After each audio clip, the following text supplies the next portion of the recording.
Hey, thanks for clicking on the video. Going to be talking today about New World Trade House problems continue, why this is fueling some of my concern about the game, and why it should be concerning to you as well. If you like these videos, if you like these live streams, be sure to hit subscribe and the bell button. That way you do not miss them. And we are going to redirect now from the other stream, and we appreciate everybody coming over. So if you're watching the past broadcast, we did do a show this morning about the Halo hacking and the cheating that is leading to players asking for crossplay to be discontinued or disableable or turn off, whatever. But in this video, we are going to be talking about New World and the problems with the trade house. This is an SNTR update. The trade house problems in New World continue, and this time some of it was self-inflicted from the developers, from Amazon Games. I want to talk about why this is a growing concern, and this seems like a long-term form of sabotage for the game's content delivery as well as quality of life. If you like these short SNTR updates, be sure to hit subscribe and the bell button so you don't miss my uploads, or check out SNTR Gaming, where I live streamed this segment at the beginning of the stream. So first, what happened? So there were EU servers where Amazon Games accidentally was giving people a bunch of gold. It was an accident. We don't really know what happened or why they did it. It just became known that, oops, we just gave tons of people gold. Now, this led to a handful of things. Number one, there was needed maintenance and patching and updating, which is obviously upsetting, but they also has to disable the trade house for a certain amount of time. Now, typically, New World, if there's like another brand new New World exploit, that leads to the New World Trade House disabled. Like, they just disable it. They're like, nope, we got to disable this thing and shut this thing down, and that's typically the cause. This time, it was them. They sort of did it to themselves, which sort of, I think, adds insult to injury. Now, why is this a problem? Mainly, it's a problem because it seems as though their only course of action when a problem like this emerges is just to shut down the trade house. And this is a central piece of the game. Not only did they self-inflict a problem that led them to disable the trade house, there was another exploit within the trade house of people using it in a degenerate or exploitative or cheating sort of way. Before this game came out, I said having the central identity, value, or drive of the game being tied to an actual trade house is going to be fraught with problems. And this now feels like, instead of one flat tire on the car, it feels more like 3 of the tires are flat. They just can't get going. This is why I'm growing more concerned about this game. The player base numbers are holding. They certainly have declined. They've not declined into danger, but they have declined. That's to be expected when you're not delivering new content and people are getting bored. And most of the criticism is landing on late game problems, things not working, late game routes not being very thoughtful. At first I thought, not a huge deal. Most of the player base is still in the middle of the game. They're more mid lane, they're more casual. But the more and more people that tip over to level 60 and see the problems and the rough edges of the late game, the more they're going to take their leave. Also, if you add in the trade house getting disabled, the exploits, the cheats, the bugs, it starts to feel as if the game is always having to go back to the starting block and it can't get any momentum. It can't hit its stride. I believe the first 3 to 4 weeks it did hit its stride, but ever since, they spent a pretty good amount of time sabotaging their stride. And that's what I want to talk about here at the end, the long-term sabotage.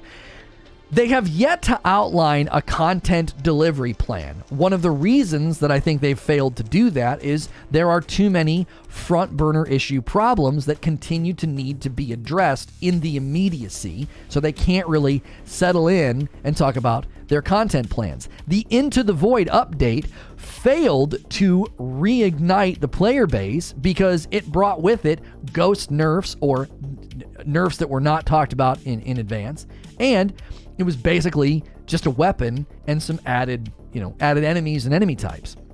If a content plan is going to come, number one, it needs to be more substantive, and number two, it needs to be outlined in a significantly better way. I don't think they're able to do that because much of what they're doing is reacting. If they can never get out of the starting blocks of reacting and putting band-aids over cracks, this game will struggle to stop limping and start hitting its stride again.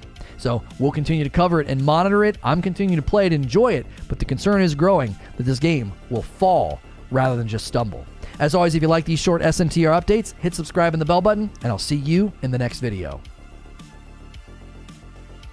And obviously, we can kind of break this down right now in the talk show format. What you guys think? How concerned are you about these growing problems, these continued problems with respect to the trade house and having to shut things down and having to hurt what feels like hurt the quality of life of the game. Whenever you see the New World trade house disabled, it starts to, I think, become almost a meme at this point, and you would want to see some they just got to get headway. The game feels rocky right now. I was sort of monitoring the vibe and the what people thought on Reddit just while I was out of town, and it does seem as if the anger is turning to contempt, and that would be, I think, a concern, is that if it turns to more of a contempt and more of even an apathy, that's when you should be worried. That's when you should be worried. So the New World trade house problems continue, and this most recent batch, some of it was self-inflicted, I think, which is just salt in the wound for anybody who's been trying to enjoy the game, make money, use the trade house, etc. Now, Tommy says Final Fantasy XIV launch could capitalize on Amazon's problem if they get it right soon. Right. So, Endwalker? Final Fantasy Endwalker? It poses a problem. Because we know there are a lot of people playing New World right now that have plans to play Endwalker when it lands. There's nothing wrong with that. There's nothing wrong with saying that. That's a readily available observation. Thank you so much, Invicta, for the 5 months of subs, 5 months of membership. Welcome back. I'm here now. Redirect didn't work. Are we still talking about how everyone in chat loves bugs in games and lots of microtransactions? Yeah, some people said the redirect wasn't as smooth. We did it the normal way. It took me about a good 10 minutes to figure out I got redirected to another video instead of the live stream. Yeah, it said that somebody said they got redirected to the cancel culture video. I don't know what in the world's going on. Am I going to cover the Final Fantasy expansion? I don't think so. I just don't think there's an open door for me to play Final Fantasy. I don't see it. One of the things that people don't talk about is how the player has a choice once they hit level 60. Sure, there's lots to grind left once you get to 60. The player looks at hitting 60 and says, yep, I won. Sure, that is another factor. New World gameplay centers around leveling so much, but I think people start to experience a little bit of leveling fatigue. They're like, I'm tired of leveling, or maybe they're not tired of leveling. They just sort of are like, as you have said, they sort of feel like they're done. I'm done. That's plenty for me, and they go on their merry way. They take their break. They take their leave, as it were. And I don't necessarily think that is a bad thing. If players are taking a break because they sort of feel as if they've completed the game or gotten their fill, that's totally fine, right? Is it because it's not scheduled until 12:30?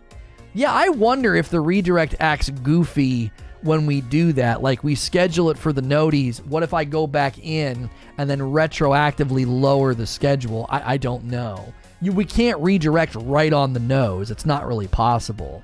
I wouldn't be able to back it up, if that makes sense. Skiffy Skiffles with 3 months of membership, and it's a tier 2.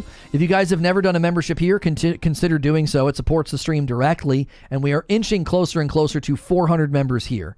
What exactly is going on that caused them to shut down the trade post? Sorry, I got here a bit late. So they did it in the EU servers. It wasn't a global thing. The EU servers, they were accidentally giving people gold, and they had to disable the trade house. Now, another concern here would be that New World Twitter account has said nothing for 5 days. They have just gone totally silent. Now, some of that could be because of the holiday, right? The 24th being the day before Thanksgiving. But to say nothing on the 26th, 27th, or the 28th, it seems strange. Is it Friday yet? 10 months from Zubair, and it's a tier 2. Welcome back, my friend. So, to me, there is a growing concern there. It's like, why are you guys going quiet? Like, what's the content plan? What are y'all doing? The EU servers, they were just giving people gold by mistake, had to shut the trade house down, had to go into maintenance. Then they had to shut the trade house down because people were finding a new way to use the trade house to, I forget exactly what they were doing. They were like getting items in a nefarious way or something. It was basically another exploit. There was a new world exploit with the trade house, and they had to disable it again. And this starts to just sort of feel like, is the plane ever going to stabilize so it can go up in elevation? You know? Like, are you ever going to get to that place? If you guys are coming in, go through your ritual, say what's up, say good afternoon, good morning, and smash the like button. Give us our first 100 likes. Make sure you are on live chat. Abe with 9 months, and it's a tier 2. I'm just not really enjoying this content. Good luck to you and your fam. Thank you, Abe. Abe is joking, for those of you that don't know. I mean, he is a jerk, but he's jesting. He's a jesting jerk. Yo, what's good, Melrose Mike? If you guys missed the morning show, we talked about Halo and the hacking in Halo and how that is causing issues with the community wanting crossplay to be disabled. Now we're talking about the New World Trade House problems that continue to plague the game. Worst part of it is that they let folks make progress for 5 days on servers where a 3 or 4 pre-update rollback is the only way to fix it.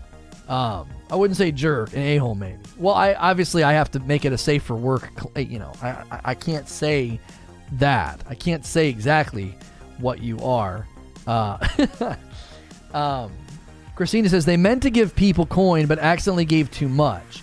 Too many people spent the overpayment, so they had to roll back the servers to fix it. Okay, so you're putting a little bit more meat on the bones for me. So they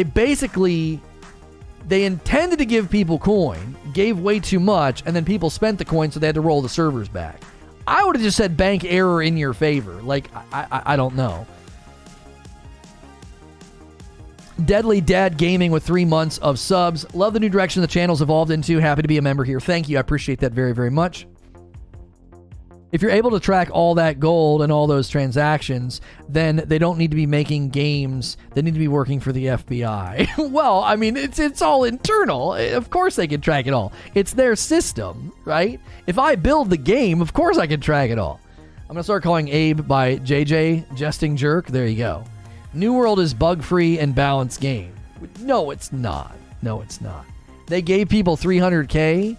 Oh my gosh. I thought I read they gave people like 3,000 coin. I was like, just let them keep the 3,000 coin. How did you accidentally give people 300,000? I didn't realize it was that high. I thought it was like $3,000.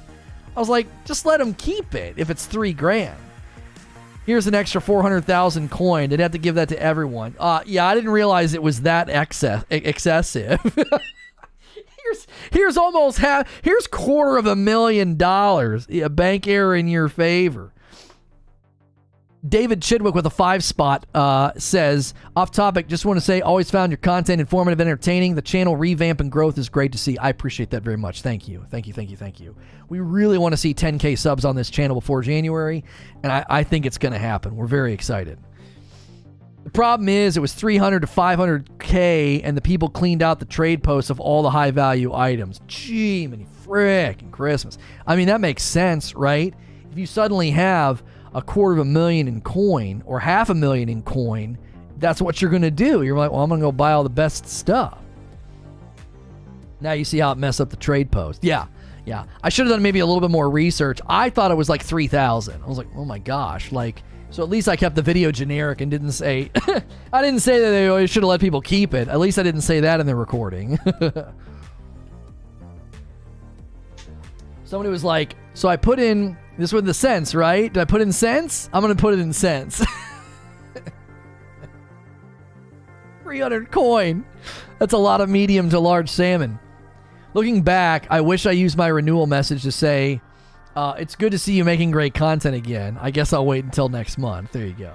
They couldn't just say bank error because the entire trade house was bare and bought out. Oh, yeah. Like I said, I thought it was like $3,000. They basically single-handedly destroyed the economy. Like, who did it? And why? How did you do that? Right? How'd you do that? How do you single-handedly destroy your own economy?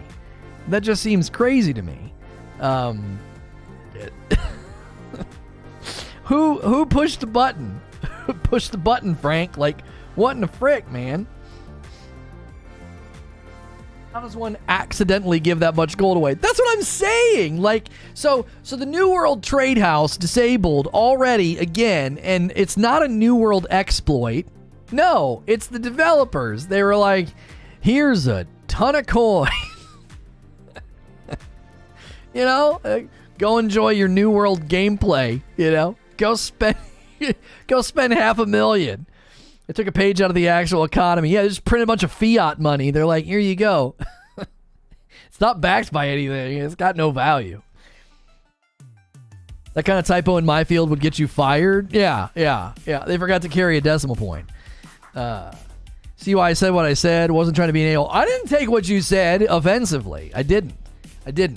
Again, you got to think. I've been clickbaited again? How have I clickbaited you? New World Trade House problems continue. They're continuing to be a problem. What do you mean? It's the most accurate thumbnail and title I could come up with. What did you expect? This is the last time? Okay. Well, yeah, I don't know how you can see this as being clickbait. I really don't. I don't. Your lack of intelligence is not my responsibility. So that's a disgruntled Amazon employee. Where have I heard that before? They thought it was the New World yen. Yeah. They thought it was yen. They're like, oh, 300,000. So that'll scale down to 3,000. Yeah. That's right. Yeah, that's right. That's a ticket. Merry Christmas. Right. New World ain't going to get any better because they already have everyone's money. Well, now that I don't agree with. Here's something about New World DLC that I think we need to consider. They've not truly delivered anything yet that actually generates tons of revenue. Now, they've gotten a ton of money from the initial sales. Sure. But long term, no. In my mind, there's a content plan. There's a deliverable schedule that will be monetized and will change and update the game. There's been way too much data mined and leaked on this game, whether it's New World mounts or the New World map updates that are coming. Those are all things that you'll be seeing. You know, I think this stuff's got to hit in January, personally. I think you let people drift from the game naturally and organically, whether it's for Endwalker or just because they feel they're done or burned out or whatever. And then you outline in December the content plan. Wait until Video Game Awards are over, because that'll bring its own batch of marketing. You kind of wait for that marketing, cycle to calm down, and then outline your content plan, and then launch something in January.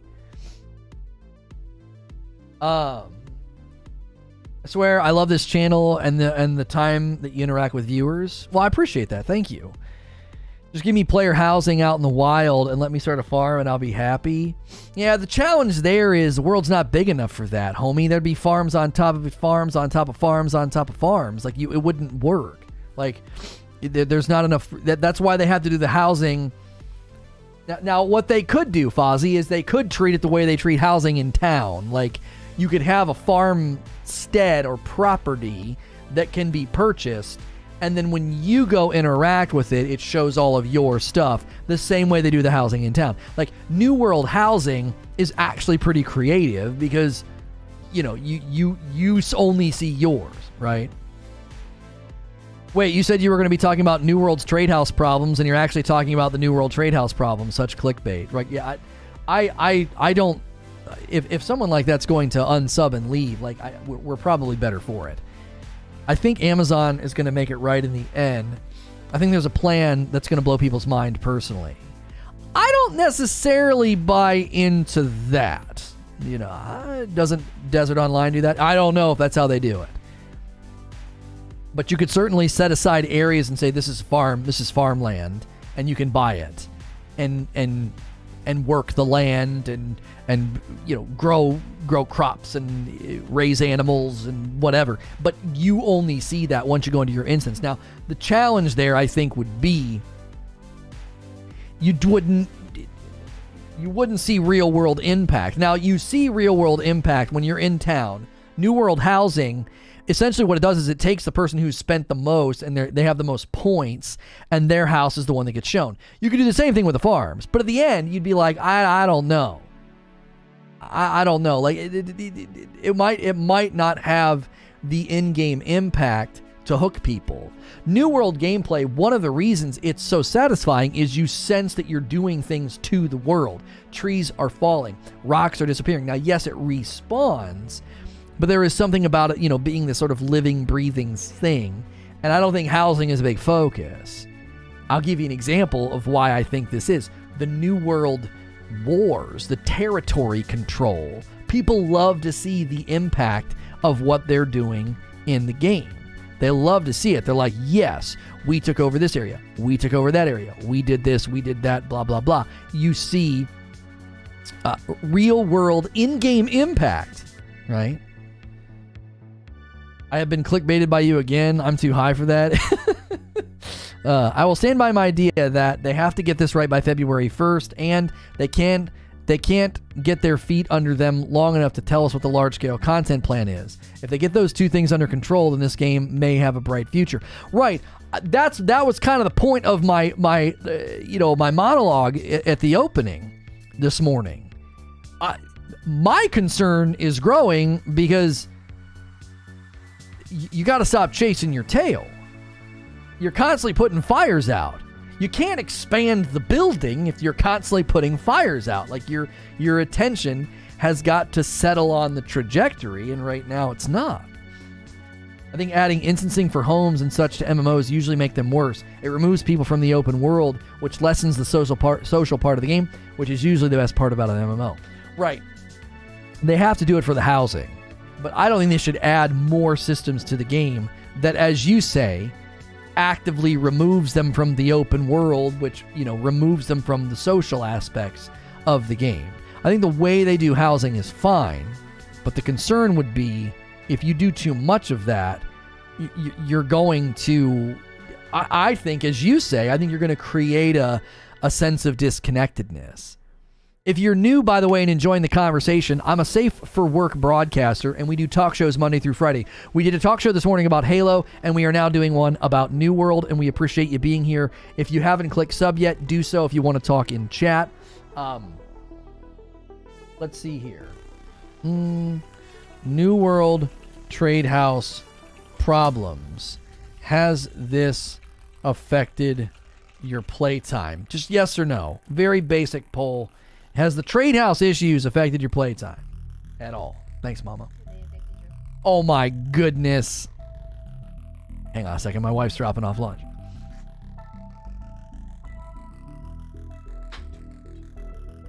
Ouch.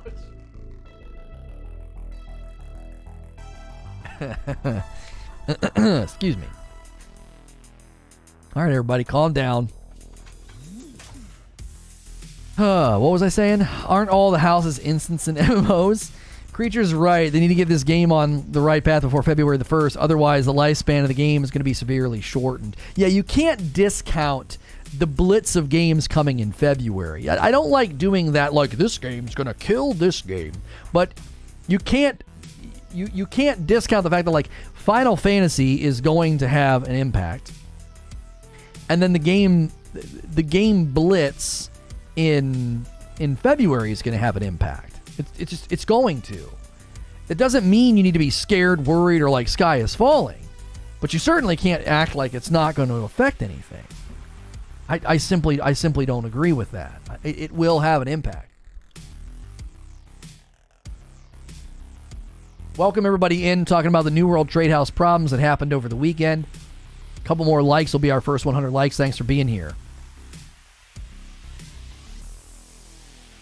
No single game is a New World killer, but 9 games might. New World has a lot of potential, but Amazon is about to fumble it. I certainly hope that they don't. Because here's my worry. This is my real worry and concern about New World gameplay and sort of the content structure and what might be coming. All right, here, let me tell you.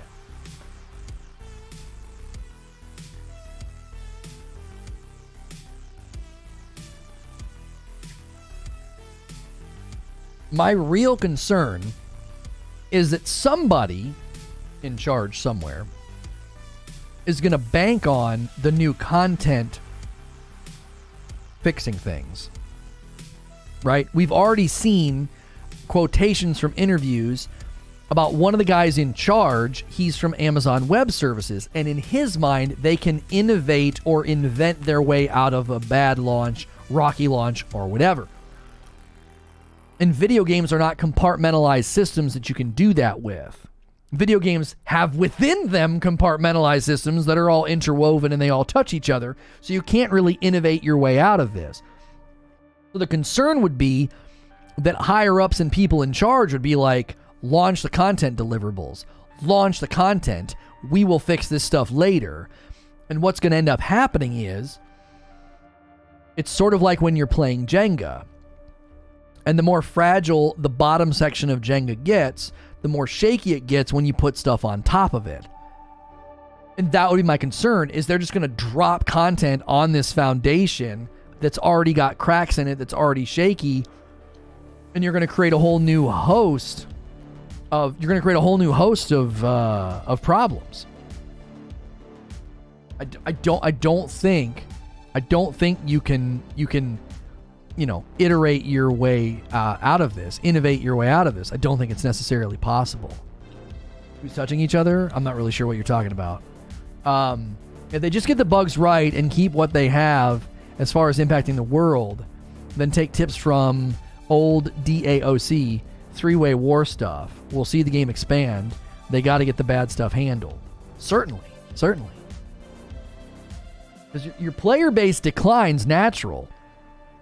Player base decline. So New World population decline is normal, but it's not normal if you're expediting it or increasing its speed with which people leave, because you're perpetuating problems, or you just can't seem to get things right. Like that's always going to be, I think, the bigger issue, is if it always feels like the game is in sort of a beta, then you can't justifiably then just start adding content, because then people are going to be like, well, I'm going to stop playing until the game gets into a better state every time I boot it up. Like, you have to think, it's a blessing and a curse to have a lot of mid lanes or more casual people playing your game, okay? And if you haven't taken our poll yet, take the poll. New World Trade House Problems, has this affected your playtime? Right now, it's a 66-34 split, so about 33% of the audience is saying that, yeah, it has. It has affected their playtime. And right now, our map has great distribution on Eden, by the way. Let me show you here. We have 4 purple territories, 3 orange, and 4 green. That's actually very, very that's a very good distribution. It is here 2 months, already on sale and still losing players. I've been following on and off since purple. Any thoughts about expanding into blockchain gaming? Would love to hear your thoughts about this new frontier for gaming. Thanks. Okay, so NFTs, blockchain, and cryptocurrency is obviously it's a bit of a gold rush right now, but the gold rush, situation, I think brings with it a little bit of the wild, wild west. Okay, a little lawless. And so that makes it volatile, and that makes it risky. So for me, I've not done enough adequate research to commentate or to invest in any of it. I don't have time to look into it. So my 30,000 feet observation is it is a gold rush where some are making out and profiting from it. Some are making out like bandits and ripping folks off. And some people are losing lots of money. And that's because anytime you're on a new frontier like this, it's a brand new frontier. It's a very pioneer feeling. It has with it that risk, that laden within it risk of, this is kind of lawless right now. There have been some pretty significant scams that has resulted in loss of money for people, big loss of money for people.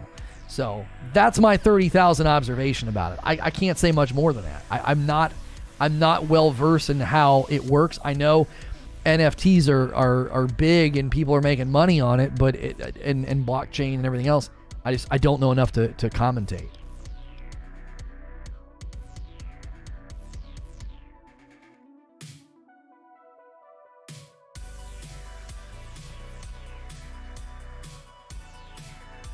"100% volatile and risky. One day they're hot, next day they're not. Most NFTs are mint and sold same day. No hold value." Right.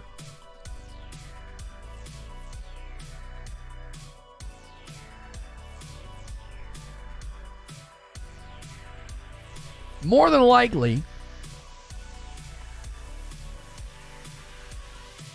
it'll get regulated in the next 5 years, and then savvy people will make money from it. Government will take their cut. They will. Make no mistake. They will enter, make their cut. But if it's decentralized and it's global, they'll make their cut on their citizens and regulate their citizens. But if you create NFT and blockchain ecosystems and economies that are decentralized, then I don't know if will it ever leave the Wild West status that it's in right now. Does that make sense?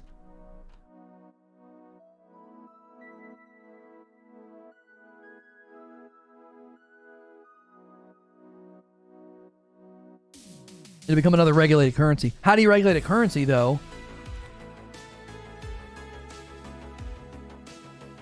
How do you regulate a currency that exists digitally outside of the reach of the government that governs you? I don't know. I don't know how that works. I don't know how that works, brother. I'm asking questions. I'm not making assertions. I don't know how that works. You got 1 million in crypto, NFT, blockchain, something, and it's all held in a software server or something that's housed in, Malaysia. Well, I don't. You regulate where it touches real money, right? But if crypto becomes a standard tender, then I don't know.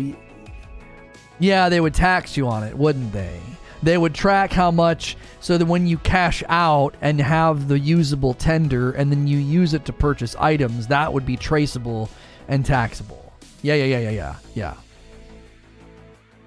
Maybe something will catch your eye. You'll be inspired to expand into this realm. Look at things like Gala Games, Axie Infinity. I follow Axie on Twitter. I just follow them just to kind of see what's going on. It's an entire rabbit hole. You'll want to look up how blockchain tech works. It's essentially a ledger where everyone involved verifies transactions instead of one entity. Right. If you use it for something like real estate or something tangible, it becomes regulatory. It only becomes regulatory once you turn it into a usable tender, right? You can actually then buy something with it. That's when it becomes traceable, right? Obviously, this has nothing to do with the New World Trade House problems, but I guess it's similar, right? Like they're just making currency. If you missed it, the New World Trade House was disabled again, and this time it was their fault. They had to roll servers back. What was it, 4 or 5 hours? If crypto becomes a proper currency, it will get touched wherever it originates. That's where it'll be controlled. Illuvium will be huge. It's going to be a AAA quality game. Mm-hmm. Governments are cracking down on the farms. Oh, are they?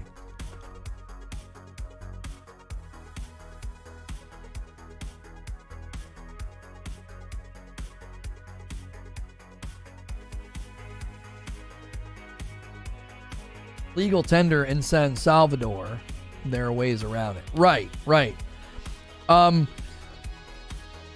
Table JFK, the blue flavor, the Rageless Roast Select, it's still up in the air. We still haven't landed on a flavor yet, which is fine. We have so much of the light, dark, and the Frickmas. I mean, we're not in any rush. So, I obviously want to continue to dip my toes in New World gameplay and New World coverage, and I appreciate the new subs and the returning subs that are interested in the subjects. We have a poll at the top of the chat if you want to take it, asking the question, New World Trade House problems, has this affected your playtime? About a 60-40 split, so they're only about 115 votes so far, so if you haven't cast your vote yet, obviously if you don't play New World, I get not voting. Get those votes cast. Interested to see how many people have had their playtime affected by this. You know, they feel like, yeah, I can't, you don't feel like you can play the same amount of time because, if you, I went to go on this rant and I interrupted myself. It's a bit of a double-edged sword to say we made a game that appeals to and is playable by mid-lanes and more casual players. I don't mean like super casual players, but somebody who might play an MMO casually. If you're a mid-lane player or you play the game more casually, you are more likely to then be extremely frustrated by the trade house being down or server maintenance or a server rollback. Your entire play session can be sabotaged by these things. The more hardcore players are the ones that have taken a break, walked away, and disengaged for the time being, and they're the ones who would be affected the least by a trade house being disabled or a rollback because they play a much larger amount of time and it affects them less.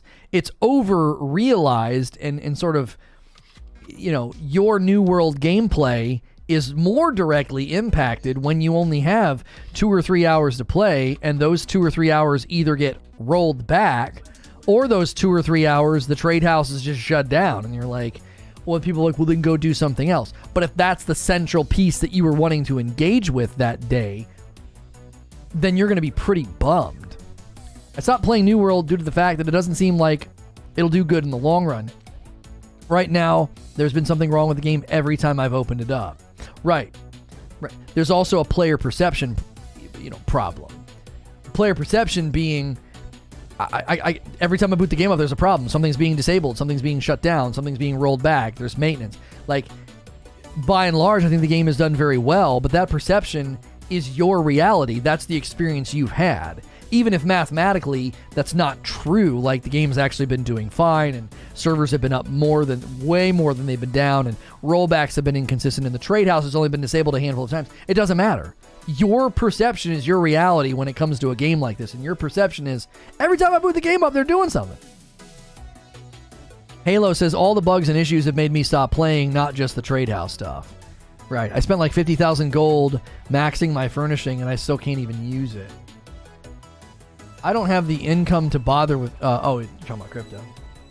It's frustrating when you can't buy items that you need, but at the same time, I can just go farm or find something else to do. When your enjoyment with the game it has to be... When it's short-circuited like that... When it's short-circuited like that, I think that... I do. I think that has an effect. Because you're like, I just want to play the game right now. I just want to do this thing. And you can't consistently just tell people, like, hey, just go do something else. You can't just keep consistently telling people to do that. Because eventually they're going to get to the point where, like, I don't want to go do something else. I want to do this. It's only affected me through the furniture and furnishing freezes and blocks. It sounds crazy, but housing decorations is my vibe. No, that doesn't sound crazy to me at all. It's in the game for a reason. People like that kind of stuff. Hard to invest in a game you don't trust to be playable consistently. Right, it creates doubt. Yeah. It creates a lack of consumer confidence because they're like, well, is it going to be playable today? It hasn't affected my playtime because I'm always broke. There aren't enough avenues to make money. Anything, materials I collect, I can't sell because I needed to increase my skill levels.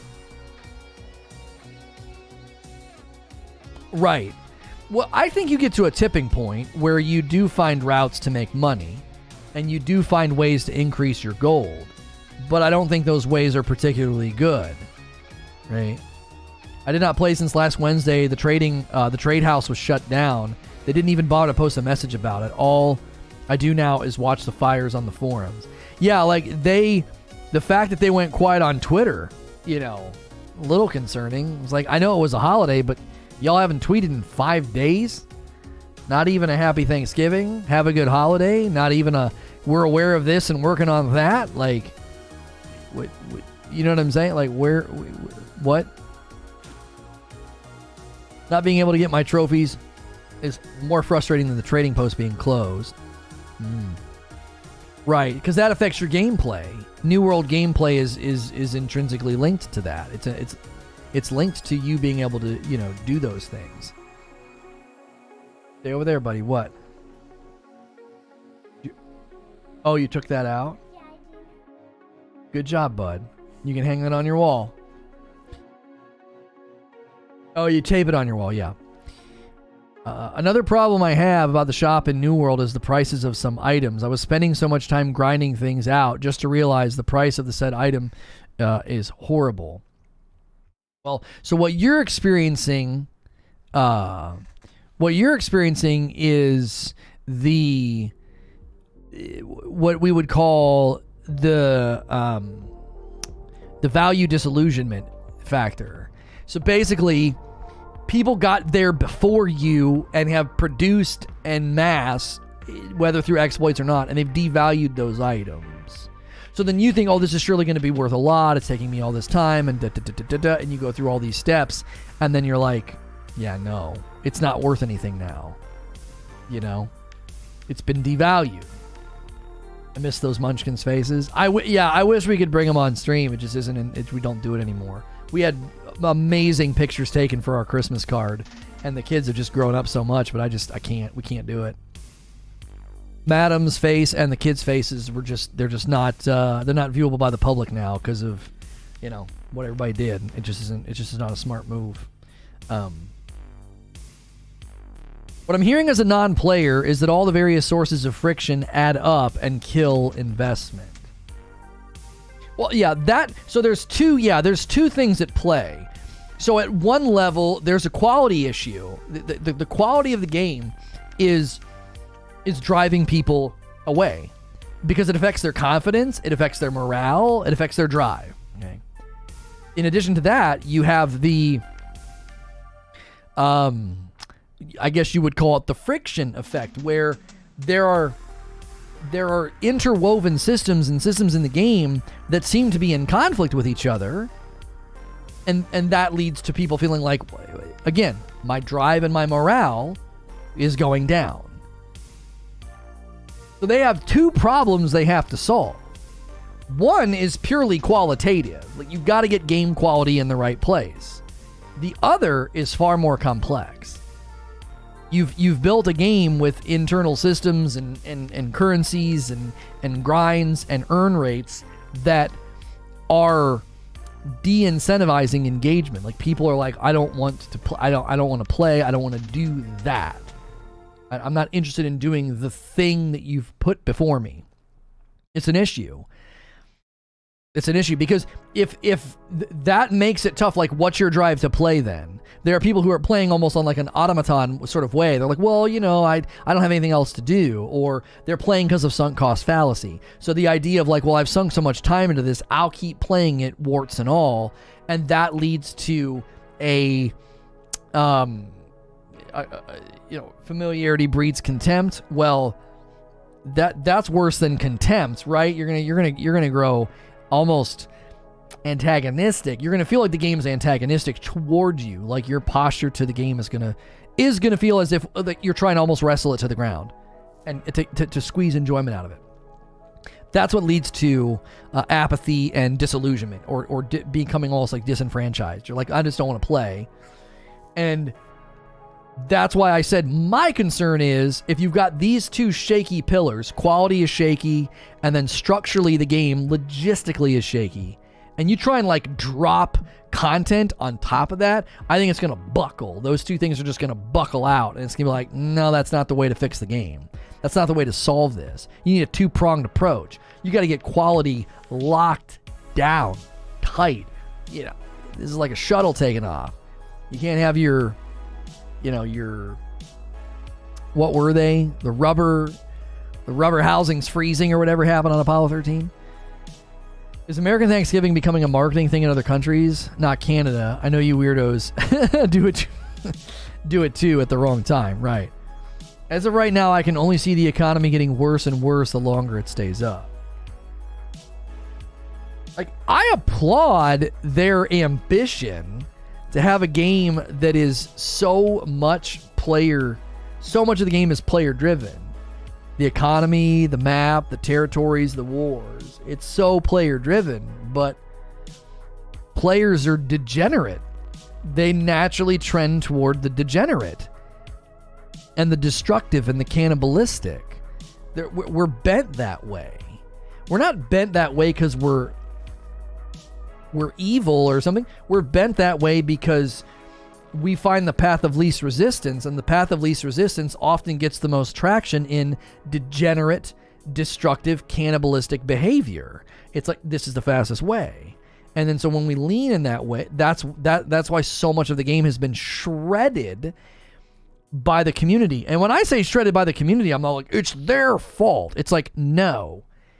This is like living on the coast and not having levees built and not having, dam walls built and things built to account for flooding. You live below sea level, right? It's pointless getting access to mature trees because it wastes more time trying to farm than the basic tree. Well, not if you get the better axe, right? They just want to release their cash shop boosts. I don't think they adjusted to backlash when the cash shop was revealed in the beta, and now they're dealing with it. They banked on people would be buying them. But you can't even buy the boosts right now. There's no boosts in the game. Are there? No, consumables. I can buy dyes, emotes, armor skins, weapon skins, housing items, tool skins, company crests. There are bundles, and I can buy a world transfer. Well, my world transfer is still free. There are no boosts. Like, it's not even like they choke the life out of your progression. They're like, no worries, we got these XP boosts over here. Like, if they were trying to capitalize on boosts, they have missed the opportunity to do that, as the player base numbers are way lower. They could shove those boosts out today. They're not going to sell very well. When the map expands, they need to allow for trade specializations with higher level resources. You can only specialize in one or maybe two things. Right, like we were talking about this last night. Like, Creature and I want to kind of like, at least I want to, comb over the whole game and do what we did with Destiny. Comb over every facet of the game. You're like, how could this be improved? How could this be improved? And that's something we debated, like, before I went on my holiday. That's something that we debated. We're masters of everything. We are. We're masters of literally everything. So there is no sense of specialization, which creates a devalued market. Because you can make everything, right? So you don't need to buy anything. And so it doesn't create any sense of achievement, right?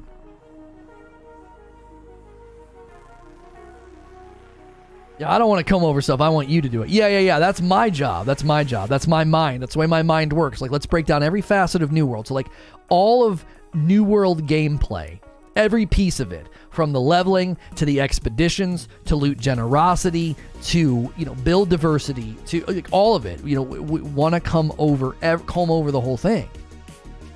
If you ever debate the game like that, I hope you stream it. What do you mean? I love watching and listening to videos like that. That we literally built an entire show and channel largely on doing that with Destiny 2. The game was in a rough spot, and I saw the skeleton of a dinosaur and thought, you put meat on these bones and you got a monster on your hands. I see similar things with New World. I do. I see a game that with enough polish, give me the polish and give me the content, and this thing could go. This thing could go the distance. You could put the boat out to sea and it's going to float. Need to be jack of all trades or decide to be a master of only a couple of things. Like, this is what I'm okay with, okay? I'm okay with trade skills, all right? I'm okay with the trade skills all being 200, all right? You understand what I'm saying? I'm okay with that. And the reason I'm okay with that is that opens up the possibility of specialization. But you should only be able to specialize capstone like four of them, okay? And if you're able to do that, then you can create certain items that then would automatically have value in the game world. But then you would need some of the items that you can't create because you can only choose 4 specialized slots. Somebody else chose 4 different than you. You create interdependency within the specialization and within the economy, and value of the items goes up.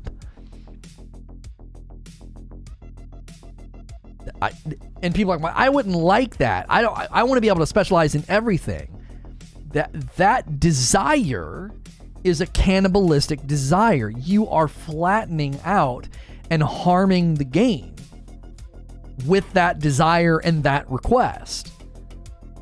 It's just not a good idea. A lot of things to sort out before that happens. Yeah, you can't even start considering a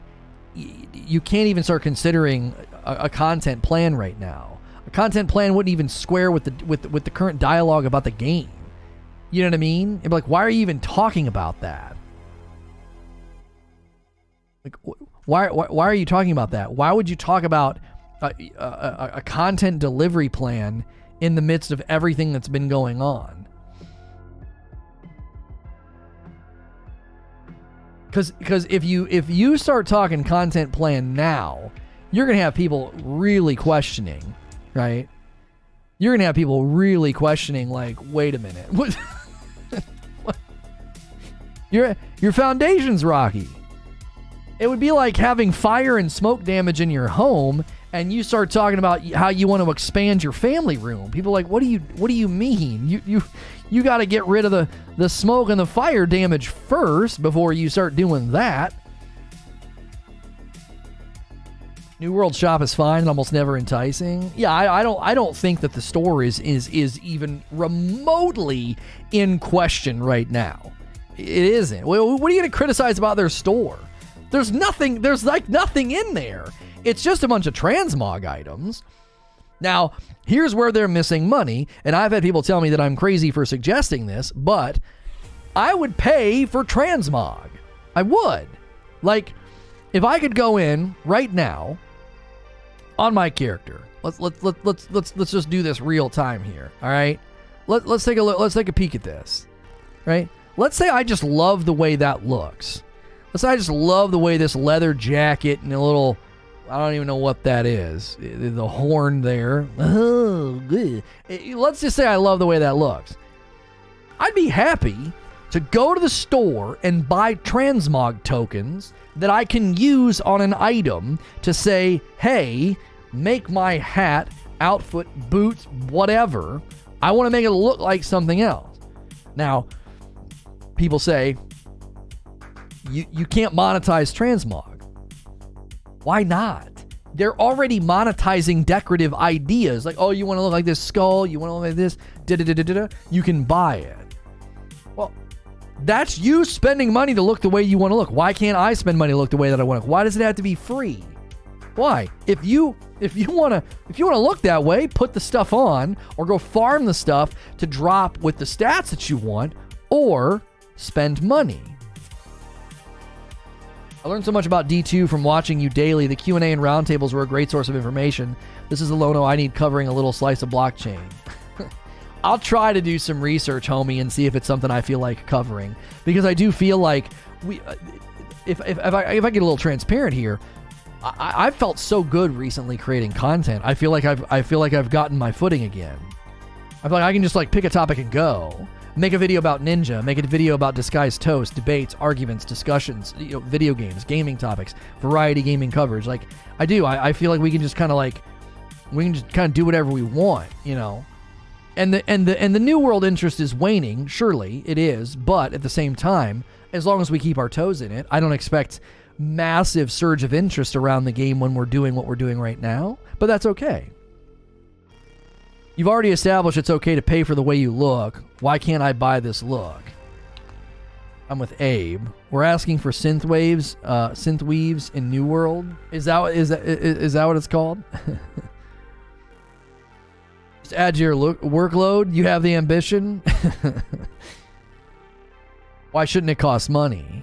Your cancel culture video was spot on. Thank you. It was well timed. What's the New World Telesto? The New World Telesto is the community.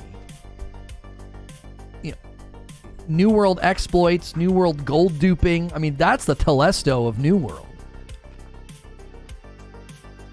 They're having to constantly like shut things down because people are like, oh, you can duplicate money or, chairs or weapons.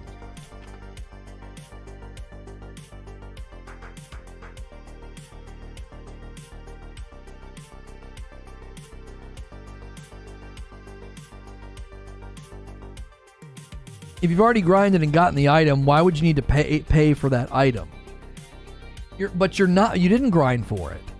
An item drops, and I think it looks amazing. I didn't grind for it. I just think it looks dope. And I would rather look like that than what I look like right now. You know what I'm saying?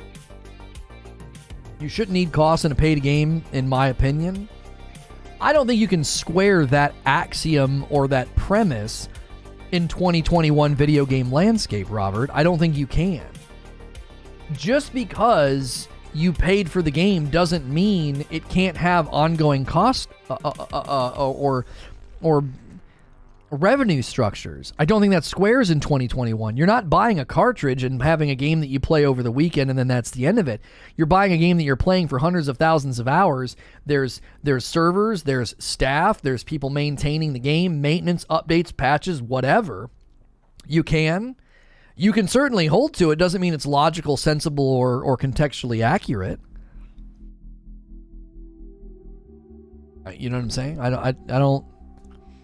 I don't think it's contextually accurate or logical in 2021 to expect something of a game that is a bygone standard. It's a bygone standard. Like that standard in gaming doesn't exist anymore. Oh, I paid money once. I should never have to spend another dime. What are you talking about? You're not playing a game that's housed on your system. I'm not arguing for no micros. I don't think transmog should cost. Well, then specifically argue transmog then. But your principle was pretty far-reaching. That's why I kind of stiff-armed it. It felt too far-reaching. What are your thoughts on the 500 bots on Eden server or any server for that matter? Where's your proof of this? There's bots, and what are the bots doing? Are they fishing still? Is that still an issue? Are they just farming hotspots? Where's the proof of the bots, and what are the bots doing? Why should you have to pay for that? I'm sorry, I don't understand the logic. Guild Wars 2 kind of has a pay-to-transmog system, but they make the currency easy to get. I don't necessarily think, Ashen, that I would make it only something you can pay for, but it should be an option.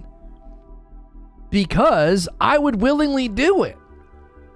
I would willingly be like, dude, give me some of those tokens. I want to look dope. I've got some armor that I think looks dope.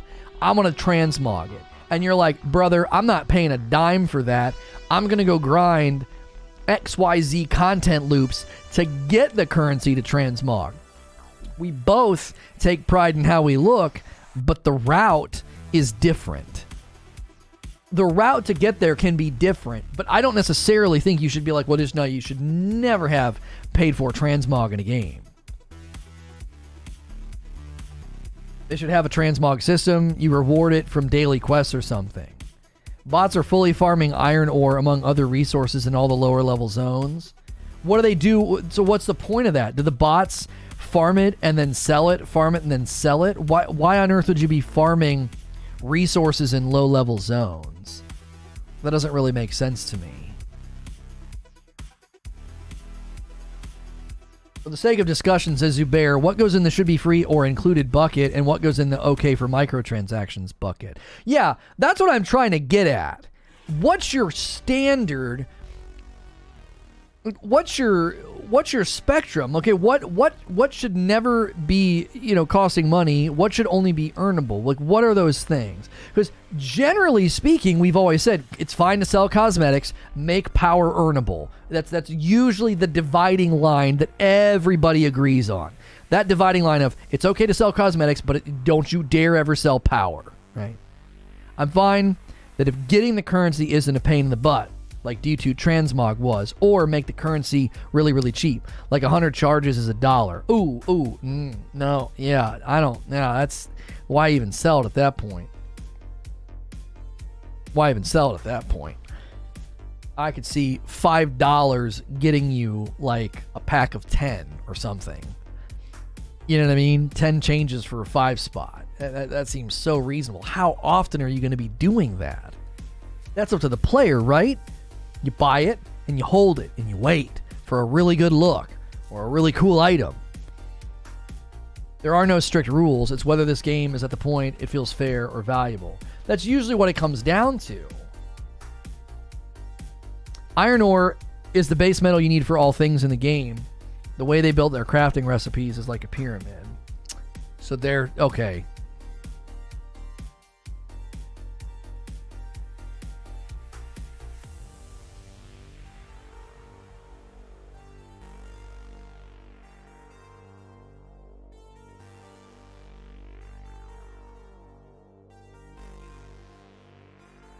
It's a very steep pyramid too, right? Bots are farming orichalcum, and it's annoying. I finally got to 175 mining, and I can't even get a node because they're all on lockdown. Oh.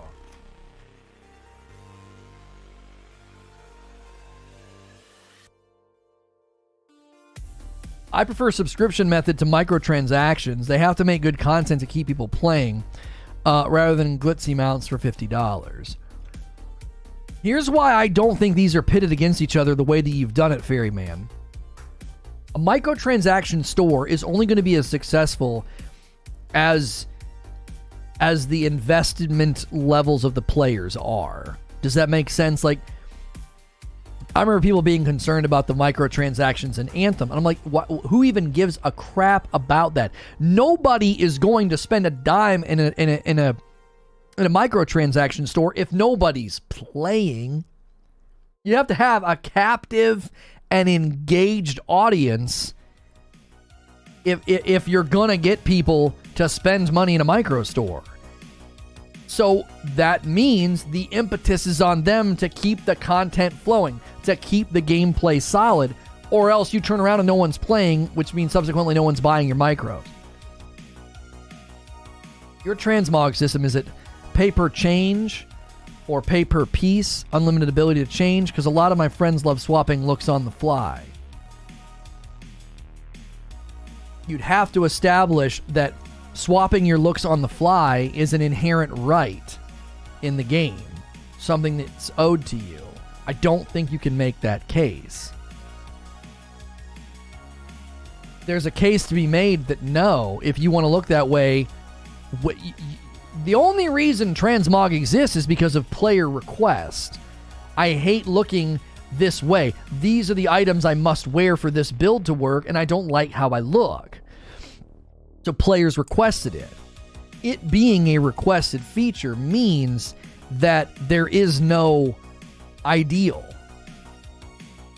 Do you understand? Like, if you think on a hierarchy of the highest, there is no ideal. There's no highest form of transmog out there because transmog is a requested feature. It's not a guaranteed right or something that you're entitled to in every single game. Therefore, It's up to the developers and the community to establish a trusting relationship to where we think this can cost this much, or we think it should be this much of a grind to get to the point where you can be like swap, like you're just swapping your look every other day. WoW's been living on glitzy mounts for 7 years, although I think it may finally be dead, although that has subs as well. Yeah, that's not a good example, right? I'm relatively new here as a lurker, but it's so good to have someone intelligently talk about the debate on these topics. It's truly refreshing. Well, thank you. I appreciate that. If you guys are enjoying the content, do me a favor. Hit the like button, give me a thumbs up, smash that, and then hit subscribe. Check your bell button to all so you don't miss my streams. We do talk shows like this throughout the week. I am safe for work, so a lot of people throw me on in the background like video game radio, and we greatly enjoy it. We have a premiere today over on my bigger channel. It is about why I think debates are pointless, and so excited to see what you guys think of that one, and we greatly appreciate the support of those videos that we've been doing over there. It's been really enjoyable dabbling in other content.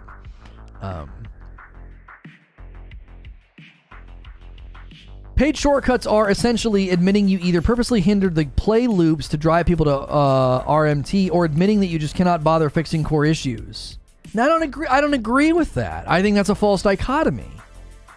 Paid shortcuts are not an automatic admittance that you've purposely hindered play loops. Now, I don't agree with that at all. There are plenty of games that are built with a normal, organic, natural progression route for players, but they offer shortcuts to those who play less. It's not... See, you're looking at it from the perspective of it's automatic. If you're selling shortcuts, then you've hindered gameplay loops. No, we're offering shortcuts because there's a demographic that plays this game that just has more money than time, and they would prefer to pay for the shortcuts. There's a demographic that we're pandering to that, is willing to part with their money. They're a business after all, and businesses getting you to part with your money is very important.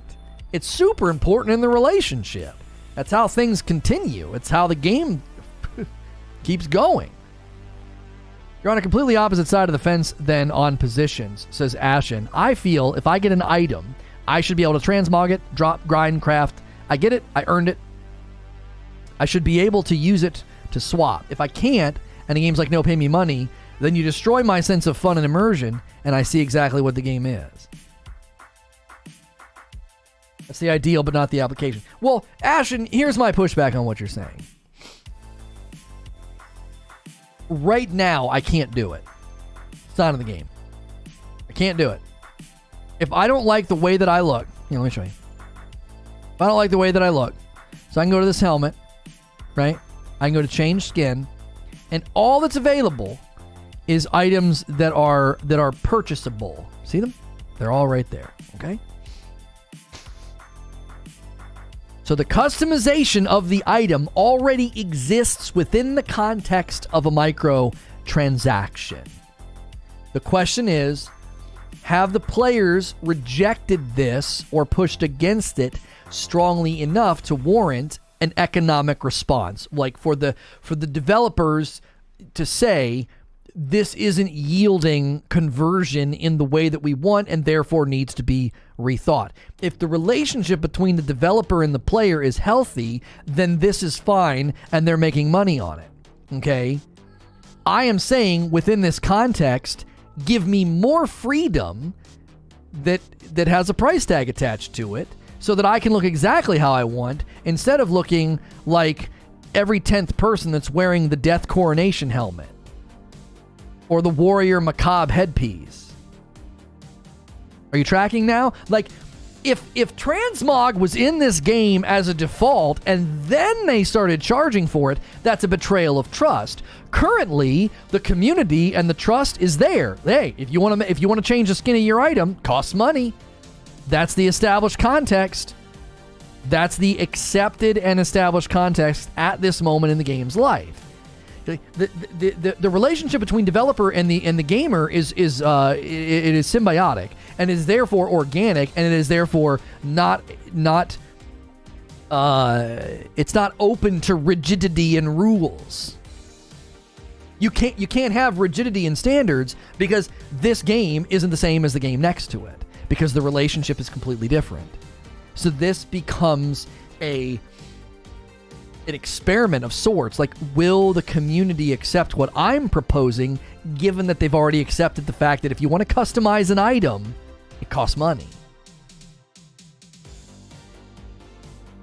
That's the best. I think that's my best argument. I just came up with that on the fly, but I think that's my best argument that I could formulate off the cuff right now on why I think it's okay in this game and in this particular situation to say we're going to open up skin customization options, and like all the other skin customization options, it will cost money, but it's empowering the player to have more freedom over their look, and it's completely optional.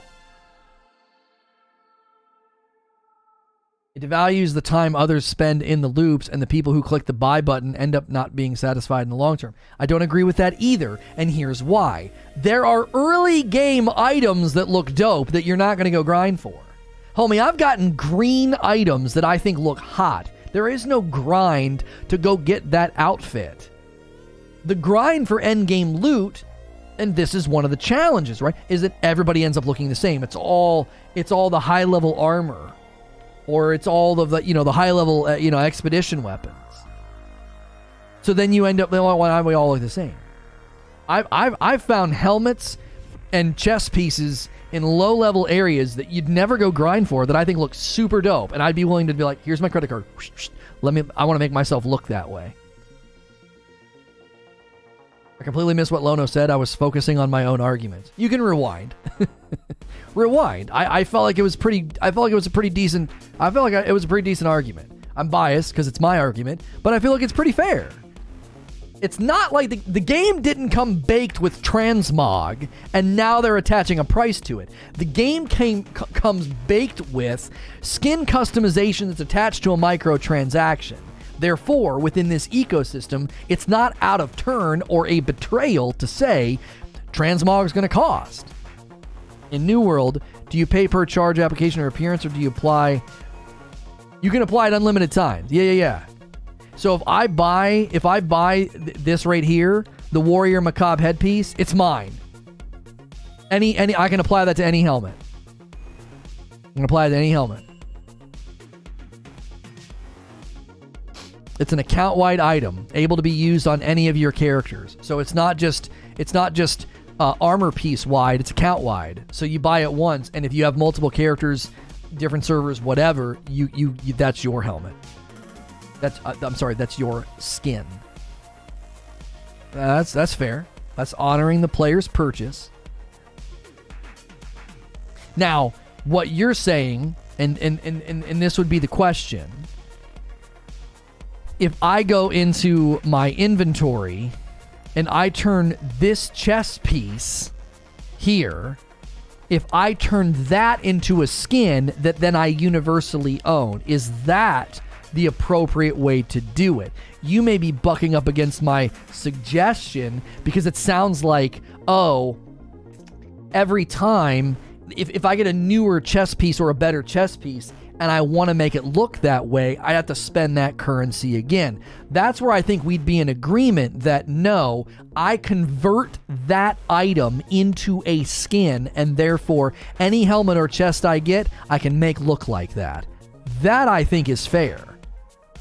And that I think is why it should cost money, because you are literally creating a skin. You're creating a cosmetic item that currently resides in the store. That's how I think you do it in a fair, totally legitimate, logical. You can argue for it. It's not a rip-off. It's not cheating the player. Now, if you have to do it every time, then I would probably join your side of it and say, well, come on, I made this skin. I should be able to keep it. If you're essentially taking a piece of armor and turning it into a skin, I think that's fair to charge money for.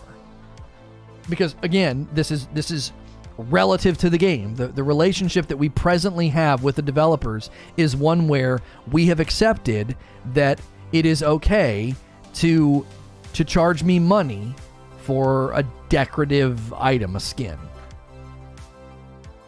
Great to work on the hypotheticals, but we all know that greed will shine through. This is Amazon, right? Not necessarily, my friend. How many people have said, well, this game's going to be out for a week or two, and they're going to sell those XP boosts and squeeze everybody for money? Haven't done it. Leveling is bad, slow, one of the more complained about facets of the game, and they're not selling the XP boosts. And yet everyone said, oh, they'll do, yeah, that's what's going to happen. Hasn't happened. Hasn't happened. Store is very meager. It's meager and not enticing. I don't see it. And stop saying, I'm not going to tell you what to do. You can do this if you want, but I don't think it's helpful to constantly act as if greed is the enemy. Greed increases margins, keeps the shareholders happy, and it keeps the content flowing. Apathy toward earnings is not how games continue. What successful game right now has been like, we don't really care about making money, man. Greed's evil. No developer or publisher has taken that posture and has had a successful ongoing game. That's not a thing. What is this ideal? Like this anti-greed, like pie in the sky, doe-eyed ideal. And I'm not saying you're saying that, Craig, but it certainly smacks of that. It's like, what's the matter with greed? Seriously, tell me.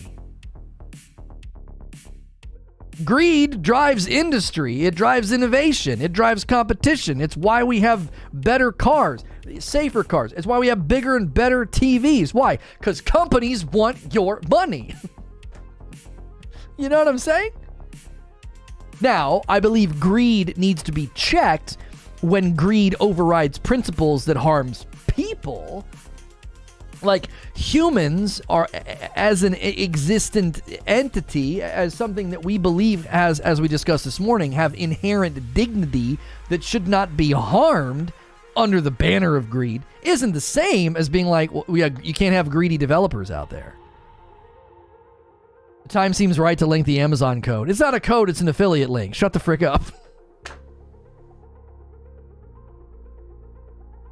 Greed is different from wanting profit. Greed is a vice. Yeah. Okay.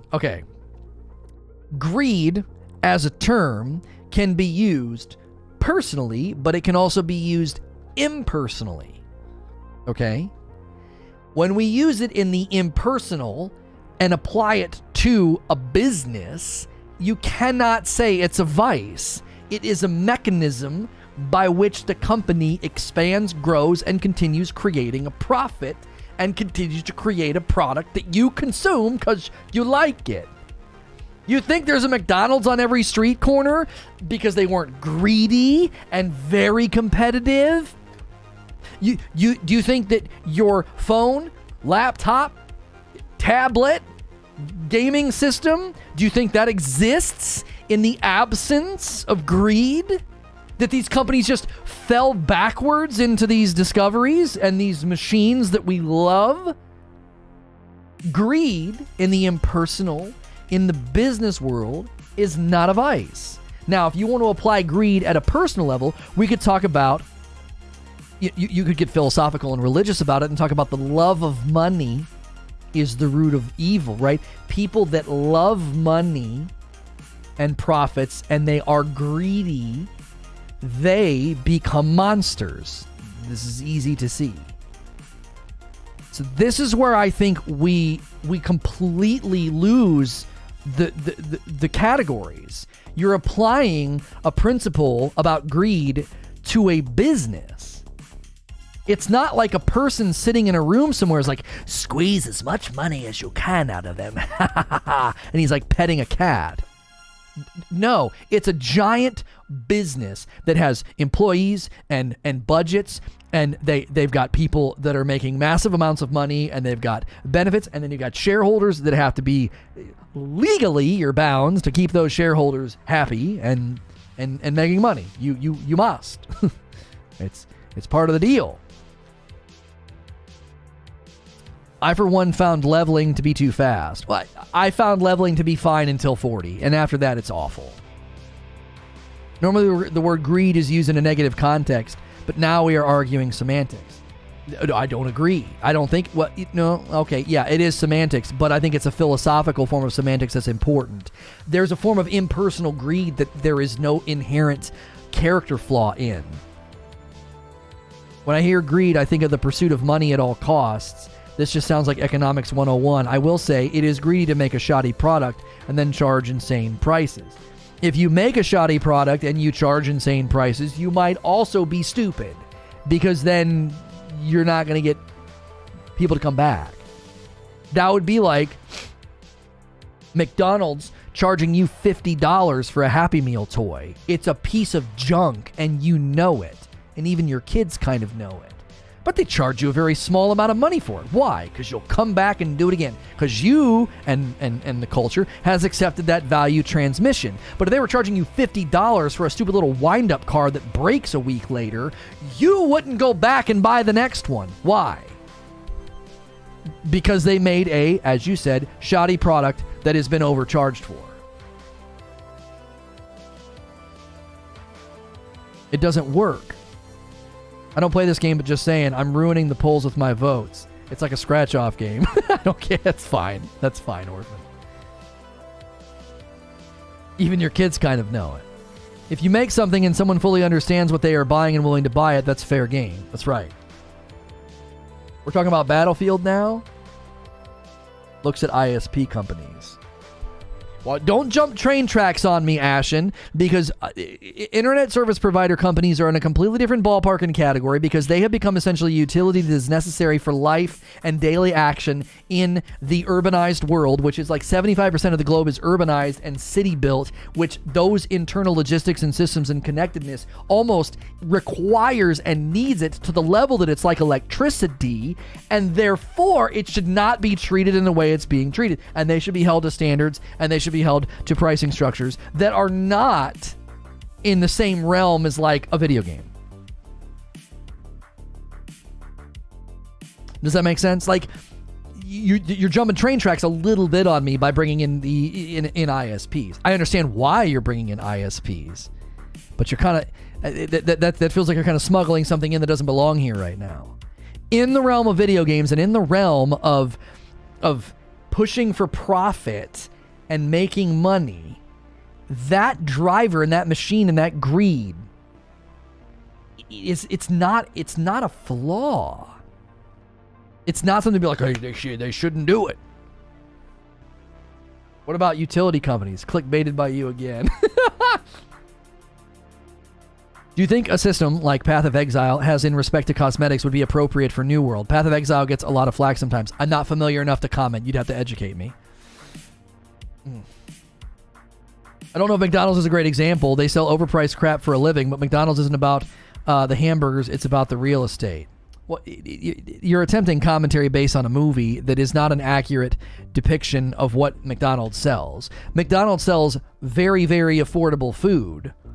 They don't sell overpriced crap. What are you talking about?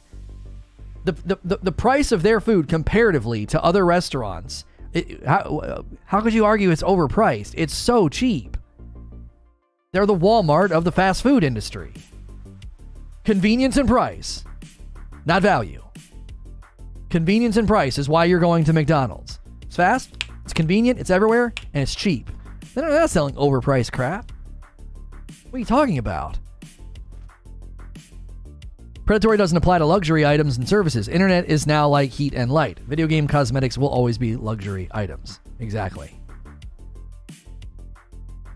I like McDonald's, cheapest price for protein in the UK. I mean, I think the best dollar for food quality in existence right now is Chipotle, but we can get into a whole argument about that, about quality of the food and how the food is acquired and raised and like that gets into a real messy debate. But I don't necessarily know you'd be able to say it's overpriced. Is it good for you? No. Is it high value? No. But it's convenient, and eaten in moderation isn't going to hurt you. You know, yeah, McDonald's once a month because it's convenient. It's not going to hurt you. They're not groceries. They're not clothing, heating, electricity, or anything you need. It's by definition a want. Apply the same pricing concepts that you would to a toy. Or accessories for a toy. 100% no worries. I'd say a truly greedy approach is like EA's card systems in FIFA and Madden. They own the exclusive license and charge a roster update along with a restart card. Cole. Here's the thing though, Ash. Oh gosh, this will get me in hot water. As long as the percentages are divulged to the consumer, I don't think they're doing anything wrong. Oh my gosh, a video game commentator defending EA? No, I'm not defending them. I'm saying I don't know if you could say they're doing anything wrong. You can say that you don't like it and you don't think it's good for the industry and you don't support it. Well within your right. The minute you step into imperatives of ought and ought not, I jump off the train. And nope. If the consumer's informed and the percentages are in front of them, there is no imperative. There is no ought or ought not. It is merely a practice that you find unappealing or you dislike it and therefore you don't support it. They have a willing consumer base.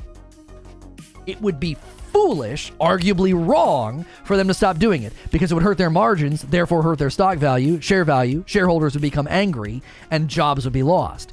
So you could probably argue that there's an imperative in the other direction, which I know is like probably flipping some people's heads off their shoulders. Like, you think there's an imperative for them to continue doing it? It's awful. It's one of the most hated practices in video game culture. You're right. But I don't think you can create an imperative. I don't. I think this is similar to other debates. Our anger and our frustration makes us think that we're automatically right. This is so reprehensible and so anger fueling that it must be wrong. It must be wrong. That's not good logical thinking. That's emotional thinking. I'm not saying you're being emotional, but I'm saying it's driven by emotion more than logic and facts. Now, you could break down the predatory nature of it and the age demographic but then we're going to get into the mess of, is the consumer responsible for being educated? Is the parents responsible for being educated about what their child is able to do? Like, where does the responsibility land? I don't think it lands on the developer.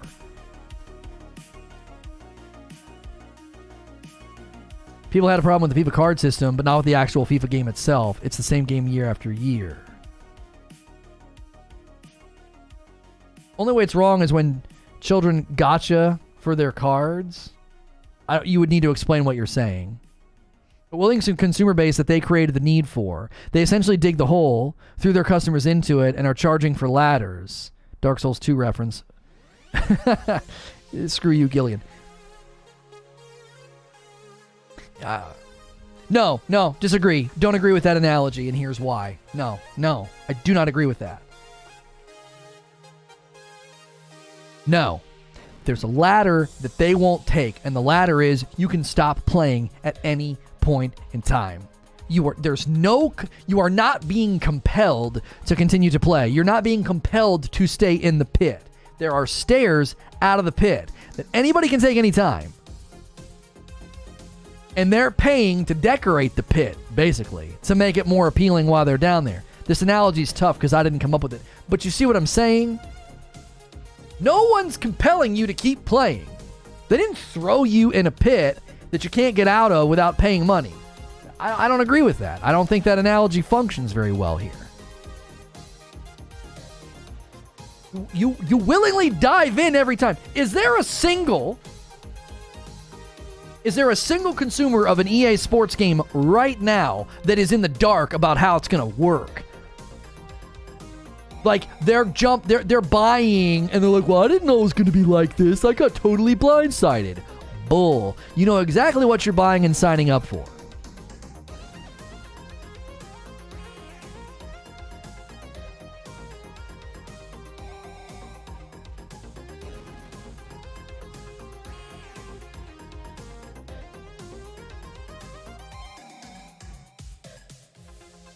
Practices around it are wrong, but the selling of them is not wrong. They put in a system where in order to play, you must partake. They give no functional method to play without partaking in the buy culture. So there's literally no way to play and enjoy those games without partaking in buy culture?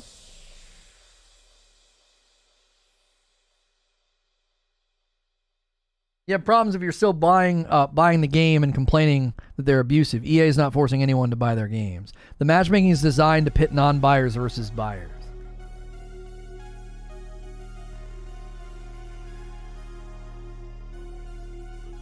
Okay, so now I'm tracking with why you said the practices surrounding it are wrong.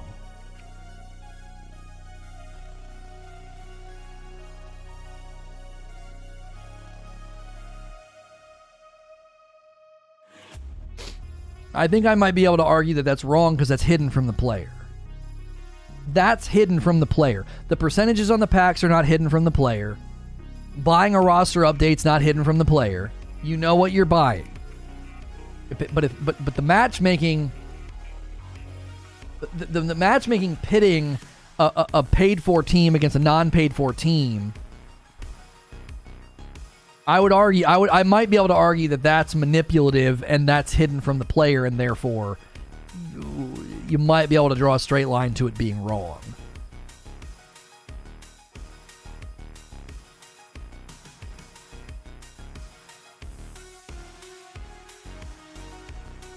No, buy culture in a game like that, Hilly, is that you sense that in order to compete, you must spend money.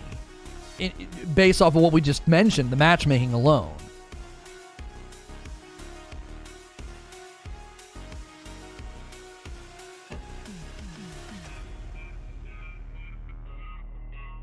There used to be other great football games until EA bought the exclusive rights.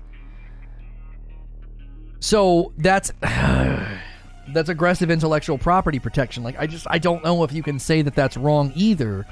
I can get why that would be frustrating or irritating, but I don't know if, I mean, do you think Disney scooped up and gobbled up Marvel properties and Star Wars properties because they like them, or because they see them as just massive moneymakers?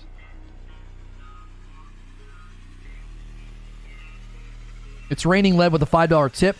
Look at Path of Exile shop sometime. The most extreme example of micros. Fun game, good loops, all content's free, but every cosmetic pixel costs money. Isn't that... Thank you for the $5 tip, by the way, but isn't that the cost of admission then? Think about it.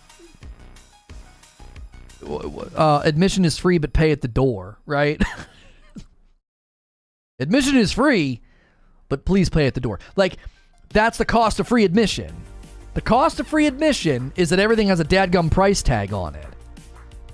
I'll give you an example. If I run an arcade and you can come in for free, it's free to come in. We've got 10 levels of video games for you to play.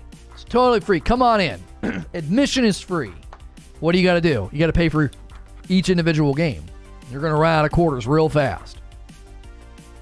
Like, the cost of admission, if a game's admission is free, then there's going to be a price tag on everything. Not saying it's wrong, interested in your take. Okay, that's my take. I mean, you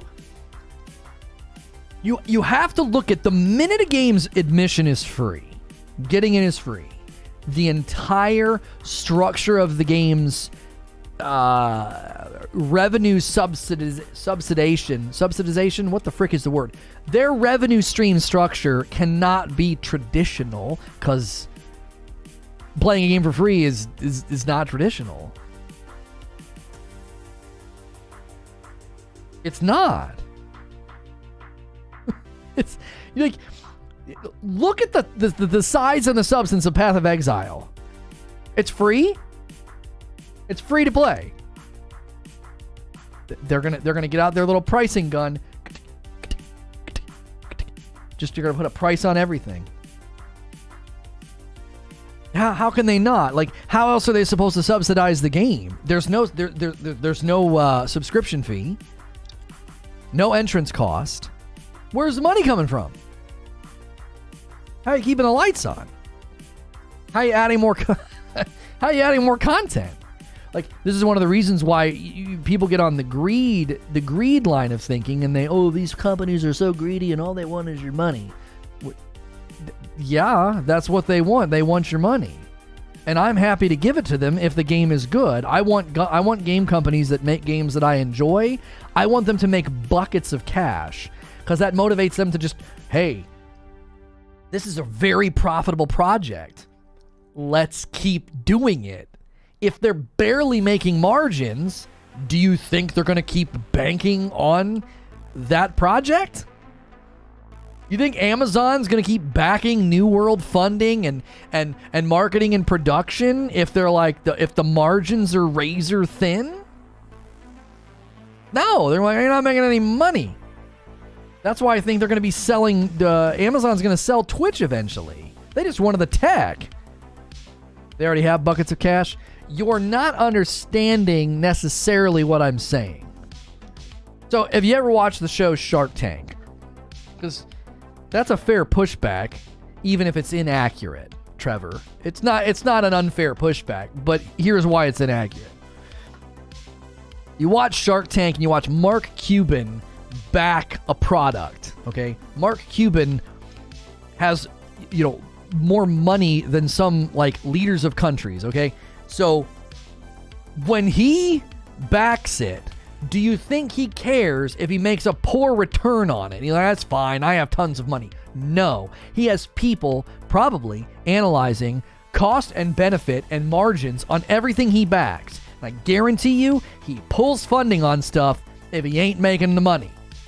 So do you think Amazon's going to continue to back a project that's not generating good revenue, good margins, profit margins? I just, there's no way they would. Well, they have tons of money. Yeah, but that doesn't mean they're just going to throw it away. Venture capitalists aren't like, I have tons of money. Cupcake business? No problem. They're going to soon not have any money. You don't get a lot of money by not worrying about money. Precisely. You're describing the pumpkin patch we went to this year. It was completely free. If you didn't want to do any activities, corn maze, games. Every patch I'd ever been to was paid, but you could do all. Right. It's just a reverse function of revenue. It's like, well, we're not going to make it on the front end. We're going to make it once you're in here. And the psychology is brilliant because if you get in, you're more likely to spend more money. Well, we got in for free. They back Purple though? No. They're trying to help Purple. Purple doesn't have the money that people think it does. It doesn't. It doesn't. It's not as solvent. It's not as it generates revenue. There's a big difference between generating revenue and generating profit.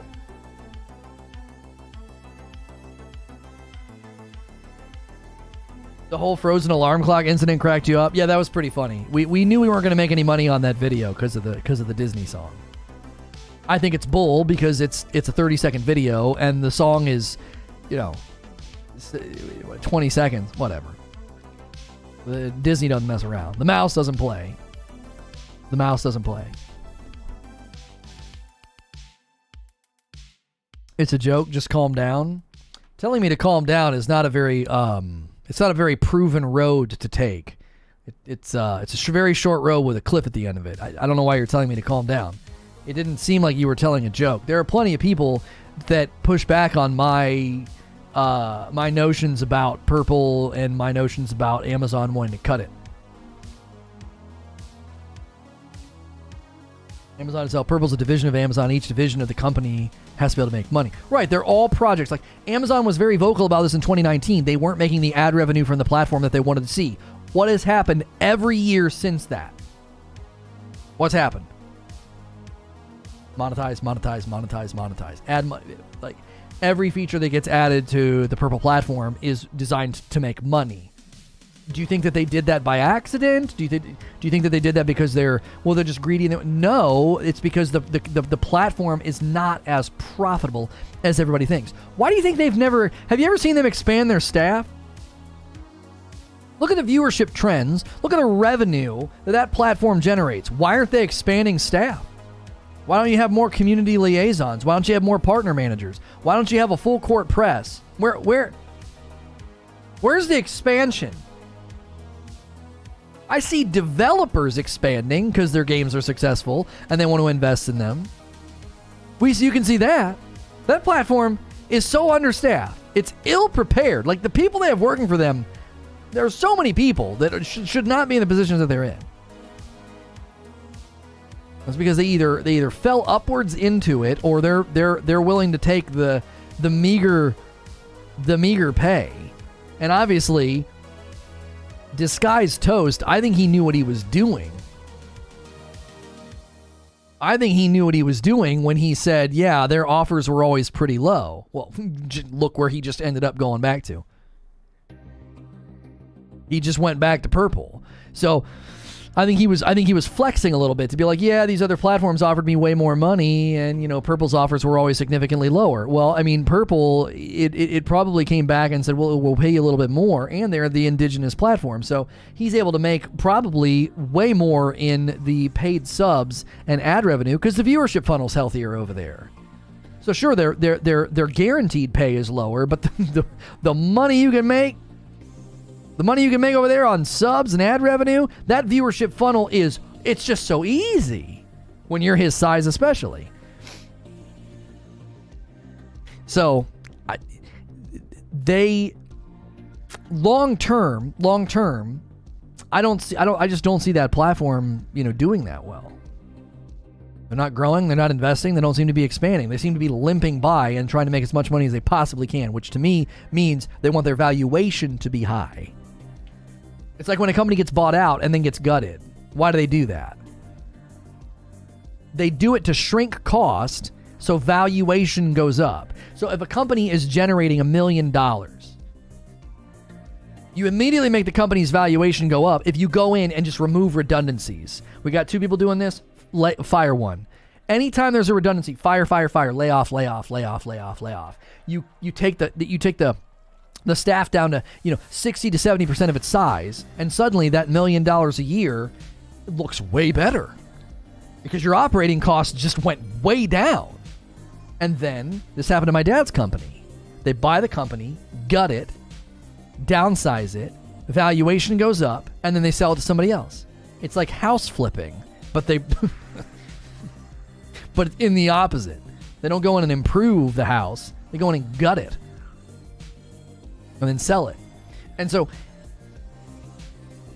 the way that if you look at the way like a lot of these companies function, then you would wonder, why is Purple not expanding? That I think they want to keep their valuation high because I think they know they're essentially they're trying to be alluring on the market. They're essentially keeping themselves at like a gutted status, and then the revenue generation keeps going up. So the valuation of the company should be going up along with it. Therefore, the buyout would be more appealing. Oh man, look at their operating costs and look at their revenue growth. Operating costs have stayed here somehow, and then the revenue growth has been on this trajectory.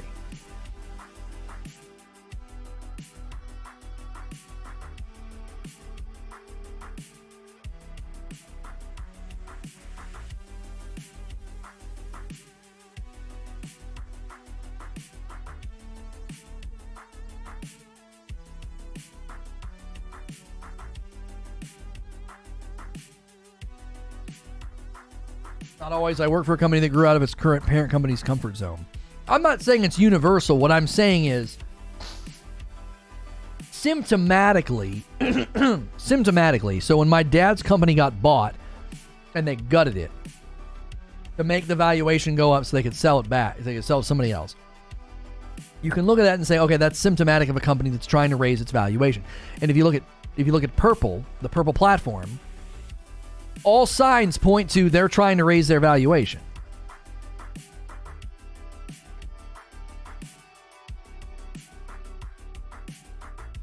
I just don't think Amazon has any interest in that platform anymore. They removed all of the Purple platform branding and they call it Prime Gaming now. They basically borrowed all the tech for AWS. I'm telling you, I just don't think so. If you guys are just tuning in, we've been talking about the New World trade house problems that emerged over the holiday weekend. I expressed, obviously, my concern for the game long term, how they kind of continue to self-sabotage themselves. And I put forth basically an argument that they need a two-pronged approach to get this game into a better situation. One prong is quality just has to really, really get nailed down so they're not constantly chasing their tail. And then the second prong needs to be a very, very clear content plan. New World DLC. New World population decline is pretty common right now because the New World gameplay The content loop is just, it's organically stagnating for people. That's not a major concern. Like it's an organic stagnation. It's normal for that to happen.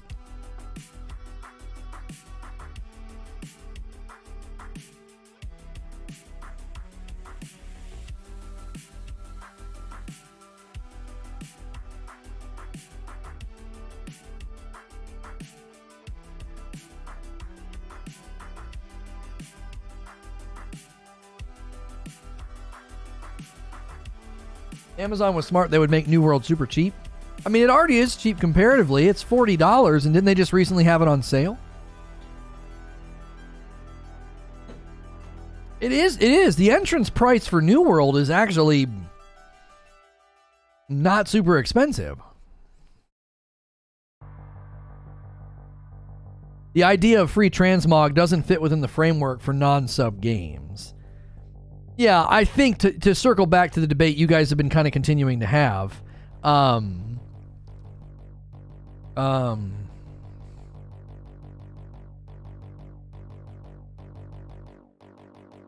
like, if there's literally no sub fee, where's the ongoing revenue coming from? Can't purely be from seasons or DLC. It's on sale now, right?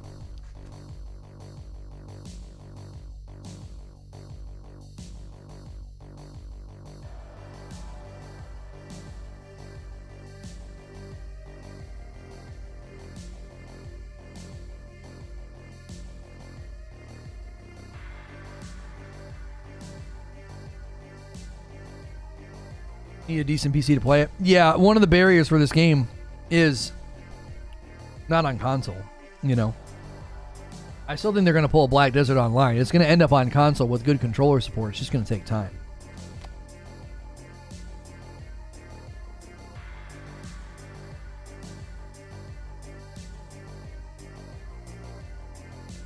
It doesn't fit because one company did it and now everyone thinks it's fine. Right, but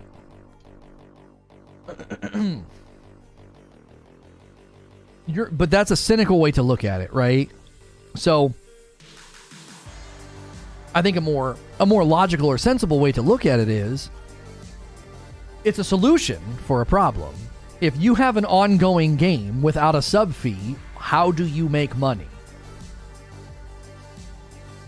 Like, what would your response be to that, Robert? How do you? It doesn't fit in a paid game. Okay, however, here's the problem with your premise. It's not just a paid game. It's a paid game with servers, ongoing maintenance, updates, changes, and a consistent need for support. And the experience will no doubt be expanding and updating. I mean, even the Into the Void thing that they did, that didn't cost any. It didn't cost the consumer anything. This isn't a paid game. This is a live service ongoing game that has an entrance fee, sure, but it's not just a paid game. It's kind of reductionist to act as if like it's just a paid game. It shouldn't have any fees in it.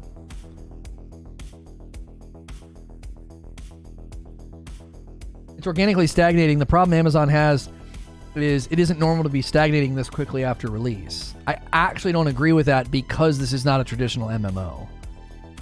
If this were EverQuest, World of Warcraft, Guild Wars, anything else, I would maybe agree with you. I don't think this was designed to be... I mean, how many... We're 2 whole months in, aren't we? September 28th was the launch. So we are literally 8 weeks in. I actually don't... I think they have expedited some of the stagnation because of the problems, the resets, the rollbacks, you know, etc. But I don't think the game in and of itself is like, oh no, we expected people to be playing, you know, for 3 months without taking a break. No. This is a more mid-lane, more casual MMO. So I think 8 weeks before stagnation hits, I think is actually pretty... I think they expected this. The way I'm looking at the Destiny transmog is that it's still a painful grind. They know we hate bounties, so the intended route is to make us pay. Sours the taste of transmog. What's player base looking like now? I think over the weekend, 177,000 peaks. which it was like 180, 190 before I left.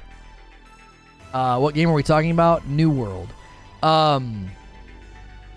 I've continued to say, as long as their 24-hour peaks don't dip below 150, then we're okay. The concern would be once it gets below 150, that would feel like a steep, like, whoop, we'll just fall. Because then you're going to have player peaks that start to dip. And if they dip below 100,000, that's when you're in trouble. Because you're not going to have enough healthy servers for people to play. It expedites itself. It compounds itself. Because the more people quit, the more you're going to have people feeling as if their servers are vacant and empty, and then more people stop. More people stop playing. What's it about? It's an open world MMO RPG where I'm in a town right now. This is kind of what it looks like. You go and you grind and chop trees down and do all kind of stuff to level your character. I'm not saying they shouldn't have micros. I like the idea of having in-game ways and paid ways. Transmog shouldn't be paid only. But what did you think about my argument, Robert, that because there is no transmog in the game now, the relationship in the ecosystem is one where if I want to change the appearance of my helmet, it costs money. So the relationship between the developer and the consumer right now is one where no one's complaining about this, or if they are complaining, they're not complaining in a large enough number to change this, and transmog currently doesn't exist. It's not a feature in the game. The only way to change the appearance of an item right now is to spend money. If they were to expand that to any item that drops, it is my contention that it's totally legitimate to put it within the skin system and have it be a part of a fee. Because that's how the game works right now. The system has been built that way.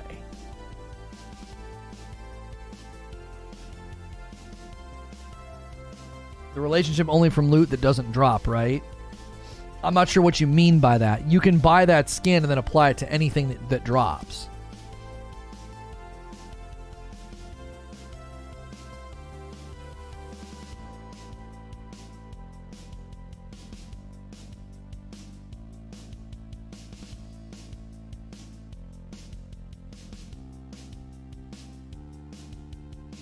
Doesn't that mess with the dying armor and make that useless? I mean, not necessarily. Oh. Do you see them going the route of games like Destiny 2, where the player population ebbs and flows depending on content releases? It's not meant to be like WoW. Well, and no game does that. No game maintains consistent growth. Every game slows down.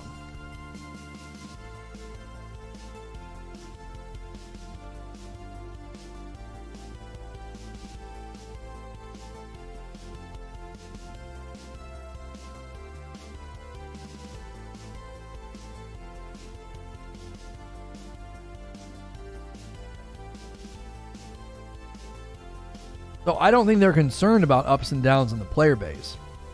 I think they'll be concerned if people don't come back. The real dilemma they're facing is population decline leading to server mergers, and then server mergers can create their own problems. Because if you merge a bunch of servers and everybody comes clamoring back, you've now merged servers that'll be overpopulated. Purely based on the fact that you merged them. Like that's always going to be the risk with this game and population control is you merge out of need, and then you may end up short-circuiting all of the potential return. It becomes you basically create a monster that wakes up later.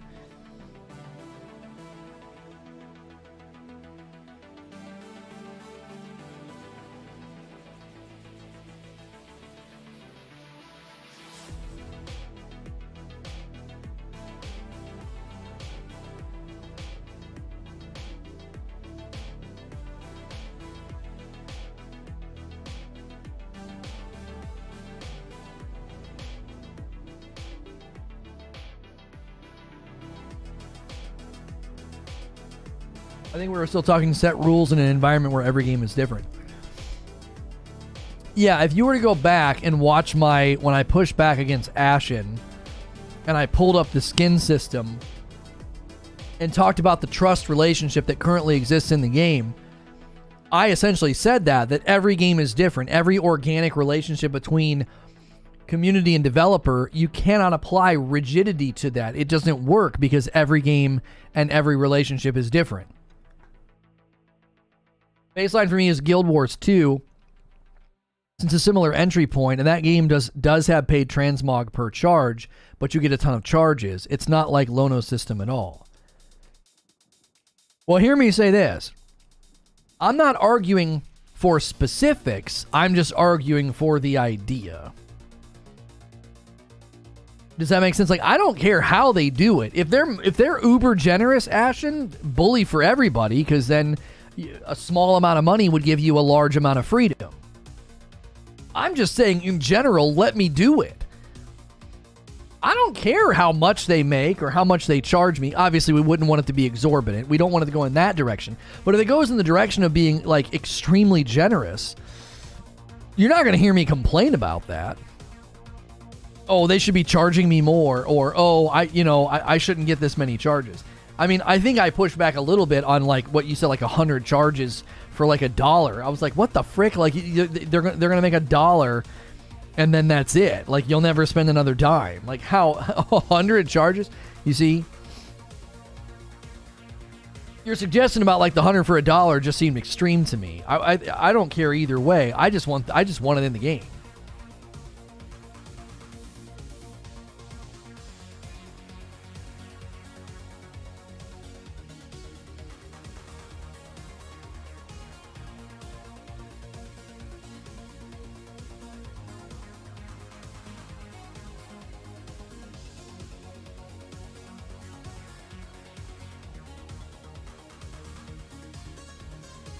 I feel like some of you are arguing it needs to be a micro. I'm arguing it doesn't need to be.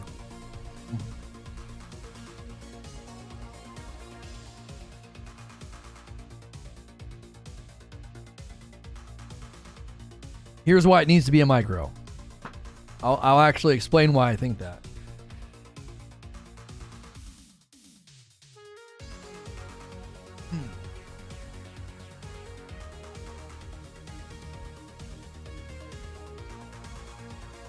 A 100 charges to swap back and forth, not unlock 100 armor pieces. Okay.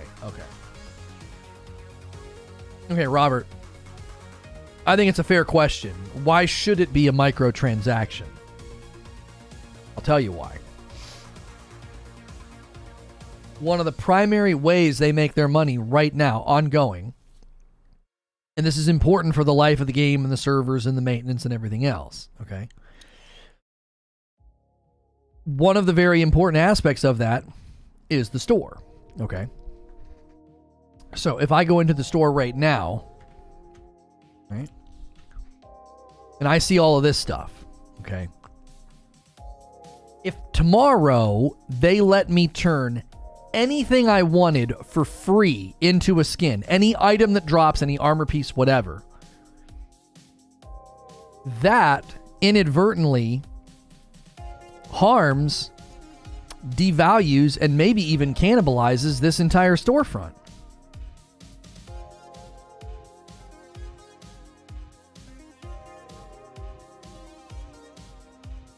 Do you see?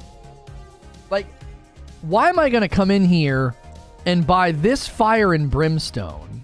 Why am I going to buy that? And if I really, really like the way that it looks, sure. But like the harmonic restoration, what is that, like $8.50? If I can transmog my life staff into anything, the only way I'm buying this right here is if I really, really like the way that it looks. And when the minute you give me an ocean of customization, this is immediately devalued. It's like, well, okay, it's cool looking, but there's an ocean of life staffs in the game. There's staffs from dungeons, from different sections of the game where they have different looks and feels. And when you suddenly open up that Pandora's box of freedom, I suddenly have way less interest in your microtransaction store. So that's why it has to be a micro. Because if you're not going to make money off that freedom is a threat to their other revenue streams. The same reason that Bungie charges you for transmog. If it was free, most people would never feel the need to buy from the Eververse. Don't you think them monetizing to fix their shortcoming is a problem? Who said it was a shortcoming? You'd have to argue that it's a shortcoming. Why is it a shortcoming that I can't make my helmet look like any helmet in the game? Like, if I want to look like a pirate or whatever this is, instead of this, my inability to do that, why is that a shortcoming? I need that hammer now. It's pretty nice, isn't it? Pretty nice, isn't it? The question is whether these systems are fair within the ecosystem of the game. That's right. Robert says, if it's a progression-based system from transmog, it doesn't necessarily harm the storefront. You should only buy from the storefront if you like the item. Storefront items are unique. Yeah, but if I can literally target any item in the game and make my stuff look like that, I believe that is a direct threat to all of the items that they're selling, because suddenly it's like, well, I don't need to buy anything to look a certain way. I can look exactly how I want. There's hundreds of looks and aesthetic differences in the game. Hundreds of different styles. The gear diversity in the game is lacking from a visual standpoint. Well, long term though, Taylor, I think that's going to change. I mean, I think the gear in the dungeons is awesome.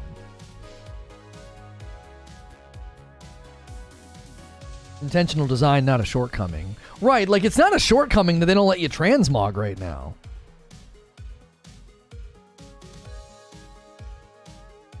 Make a game with crap visuals and then pay to make it look nicer.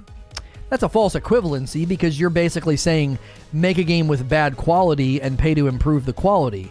These are vanity items that have nothing to do with the quality of the game and how it runs. So that's a false equivalency. Like, you can't make those things equal, because they're not. They're categorically different.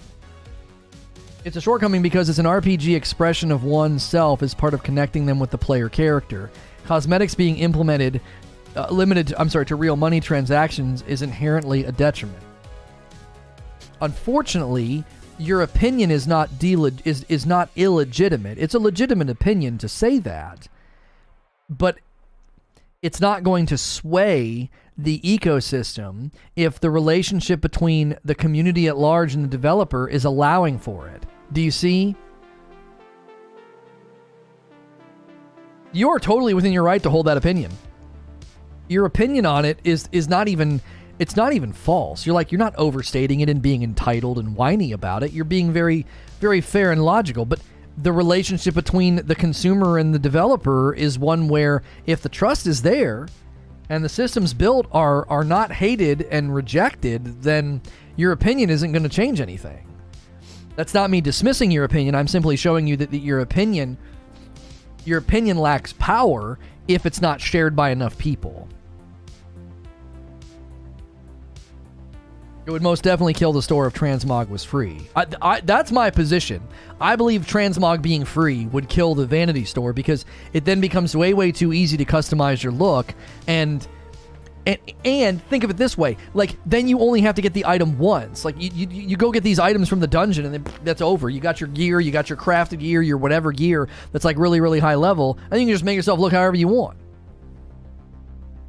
I'm stating that no transmog is a detriment to the player's experience. If people are tolerating it and continue to play the game, that's their own problem. All the people that want every aspect of the game free literally just would not have a game. That's the issue. You have to choose where you allow them to charge, because it's such a small entrance fee to get into the game to begin with. 10 per character in 3 months is enough. How many armor sets do you realistically transmog? Plus the 10 or so that you start with on default. Yeah, I mean, loot, that's one of my issues with the transmog debate. I don't play the game anymore, so I don't know the exact numbers, but I definitely think it's one of those persnickety hardcore player quibbles. Like when they changed Bright Dust payout, and they were like, well, this isn't fair. And it's like, you don't understand. There will be more Bright Dust in the game than there is right now. There will be a net increase of Bright Dust in the economy, but you're going to get less because you're a crazy, super hardcore player that does literally everything every week, every single time. And so you will net less Bright Dust, but the community at large got more. I think a lot of the transmog debate centers on that too. Very persnickety hardcore players that want to like have literally every piece transmogged, which is not what the system was designed for, and therefore they're asking something of it that it did not intend to do. It wasn't. They didn't set out to do that.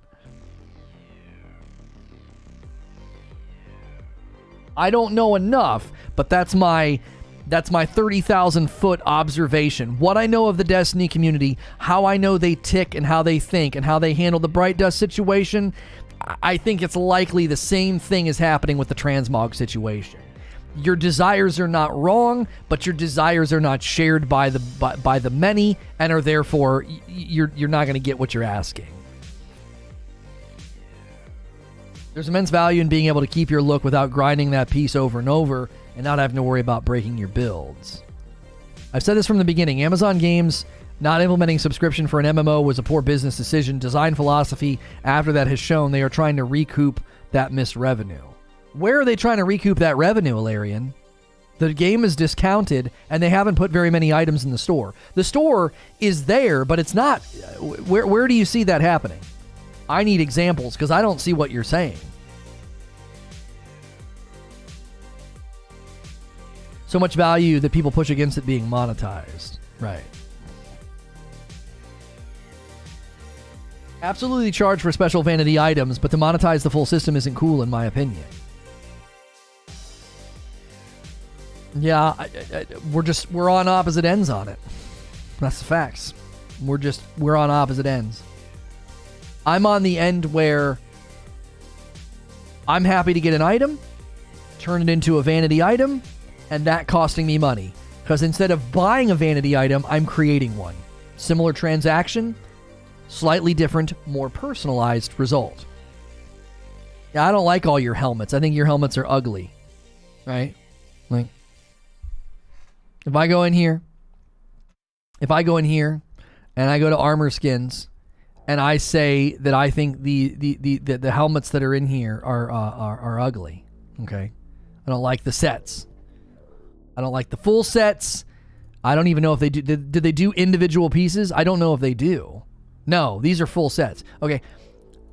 If I come in here and that's my conclusion, but I want to make my own, it's a very, very similar transaction. Extremely similar. Oh, that's freaking dope. That's very cool.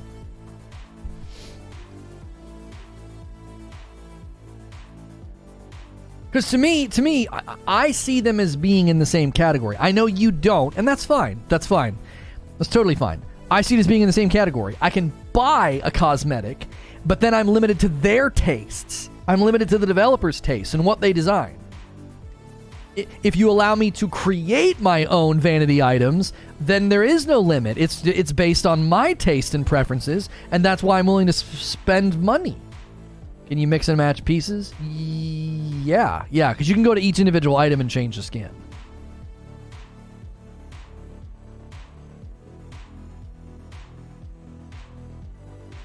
I would have been annoyed if I saw a subscription-based service game. I don't think this game would have got off the ground with subscription. It had to prove itself, and you're not going to prove yourself with that's a big barrier. That's a big barrier of entry for people.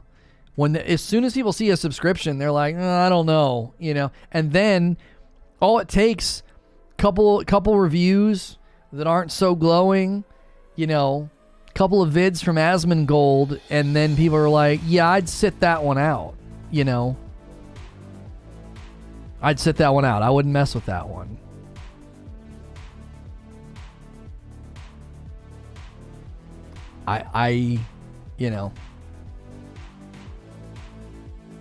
How did WoW launch, with subs or sub later on? Boy, oh boy, I cannot remember. I remember EverQuest launching with a sub right away, and I remember that blowing my mind. It blew my mind. I was like, wait, what? I was like, a subscription? Really? Had they released this with a subscription, I really don't think they would have survived that long. No. I don't either.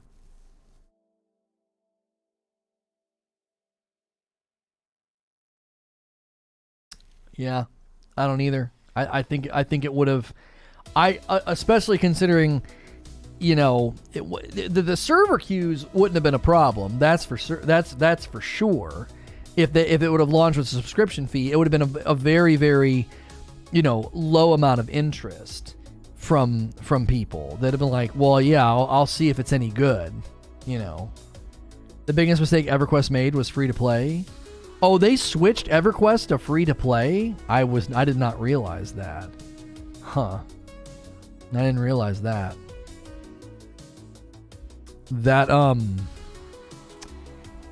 yeah, I mean, that to me almost immediately creates a weird gap of like, well, how much content are we going to get? How often are we going to get it? And you know, how valuable, how value laden is it going to be?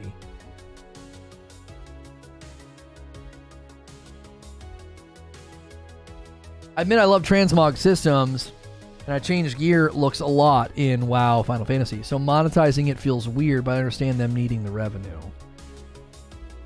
Well, and see, this is the thing, is they can't just have a frank conversation with the community either. They can't just come out and be like, yeah, so, you know, we're,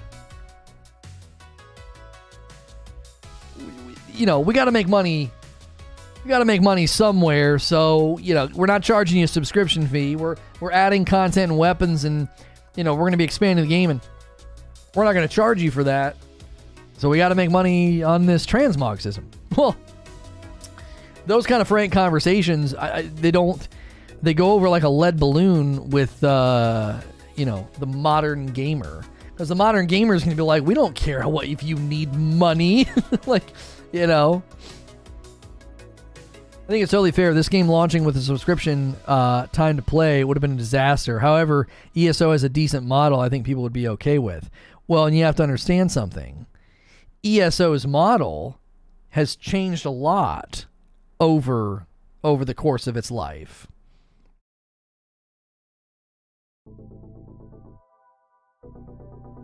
Over the course of its life, ESO's model has really changed. It didn't land like that. ESO was initially buy the game and then buy the expansions. There was no subscription fee. I don't even think the Crown Store was a thing when that game first launched.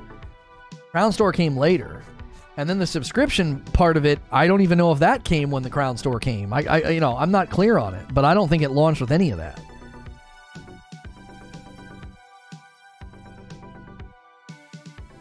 Take Lono's pay for transmog stuff, make that a $10 a month package with other nice things that are quality of life and not gameplay. Now you have reoccurring revenue that isn't tied to the game. Right, you could low-key mimic ESO's system, sure. Sure, you get a certain allotment of transmog chips every month, and, you know, a new mount every month, and, yeah, crafting materials, you know, for a $10 fee every month. Right. You think adding server fees in the cost of a game or expansion would be ridiculously high?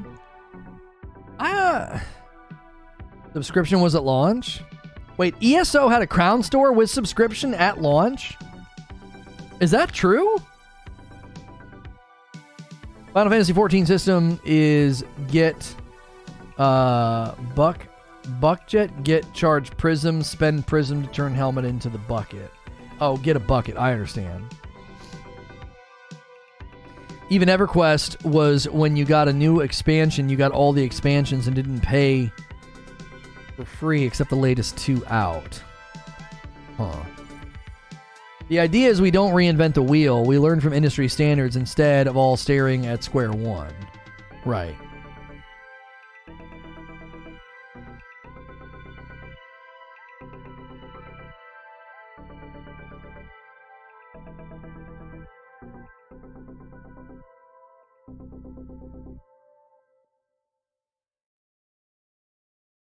They added subscription to ESO for extra content, if I recall. That's what I mean. I don't know if EverQuest launched with the Crown Store. Or, I'm sorry, not EverQuest, ESO.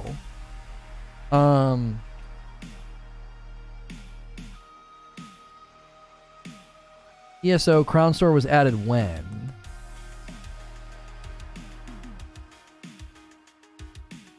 Yeah, when did ESO Plus start? Starting on November 13, ESO Plus will include the following additional rewards. Yeah, so when did ESO Plus launch?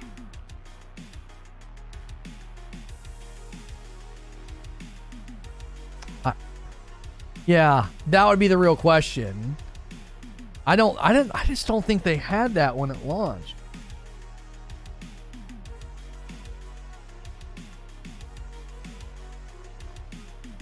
Crown Store was introduced with Tamriel Unlimited. That's what I mean. I didn't think it launched with that. So that was kind of the point I was trying to make, is like, you know, some of these games, I mean, it took a while to get them where they are right now. That's not to excuse problems or mistakes, but it's like, I actually think foundationally, I think New World has a very good foundation comparatively to like other games. I'd pay a New World sub for slowly regenerating Azoth to help monetize it. Maybe additional storage in towns. The hidden cost of live service gaming. Battle Pass could definitely work for New World 2 instead of a sub. Same concept of a season or whatever with recurring revenue. ESO started the free-to-play with ESO Plus sub when they did the revamp Tamriel Unlimited. Okay, there's our answer. We got two people to say the same thing. That usually means you can take it to the bank. Yeah, so, and thank you to the new people hitting the sub button. We greatly appreciate you. We're 12 subs away from a milestone rollover, so if you're enjoying the content and the discussion, I am a Safe for Work broadcaster. We do video game talk show Monday through Friday. We did one this morning about Halo, and this is our second show of the day. And then we'll have a premiere that we'll head to in about 30 minutes about why I think debates are pointless. And we appreciate you guys hanging out today. I was going to get into some gameplay, but it just, I don't know. The discussion was pretty good, so I didn't, I got the game booted up, but I didn't do anything. Can we all agree Genshin Impact is greedy? Well, I think all games are greedy within their respective circles. They all want more money and more players, and they're going to do everything they can to get more money and more players. Now, gacha games are greedy, and then that greed plays out in a very, very different way, a more aggressive way. They basically pit the player's investment against them. That you play and play and play, and they're like, well, if you want to keep playing, you got to pay money or wait. It's the Candy Crushification of, you know, of the modern RPG, basically. You are done for the day, basically. Want to keep playing? Spend money. That's basically, you're taking the sunk cost and the investment of the player, and you're making it an enemy of the player, kind of. Because if you're invested in your playing and you're feeling that sense of progress, the minute you stop that, then the player is going to feel psychologically, at least at one level psychologically, and at another level, like I think personally, they're going to feel like this sense of investment being short-circuited, and that's gonna make them, you know, want to spend money.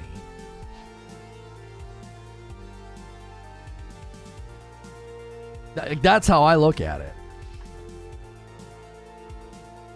Like, now, that's when we could get into the discussion of, like, is that wrong? And I think that's where you could maybe argue that it's wrong, because the player is unaware of that reality until it happens. It's a bit of a sucker punch, right? It's a sucker punch. Like, what if they would have done that in New World? Like, you're just done for the day. You can't play anymore unless you spend money. Off topic, do you keep your VODs anywhere aside from YouTube? Would love to go back, listen to your VODs when I don't have YouTube open. Yeah, you can look up SNTR Presents on any podcast platform, and you should find all the episodes if that's easier for you to consume it that way. Because this is SNTR Gaming, but like the main hub, the main podcast is still under the banner of SNTR Presents. We still have the SNTR Presents YouTube channel, and it's more personal, more culture commentary content now. Yeah, you mined your daily limit of ore today. Yeah, what the frick? Exactly. Exactly.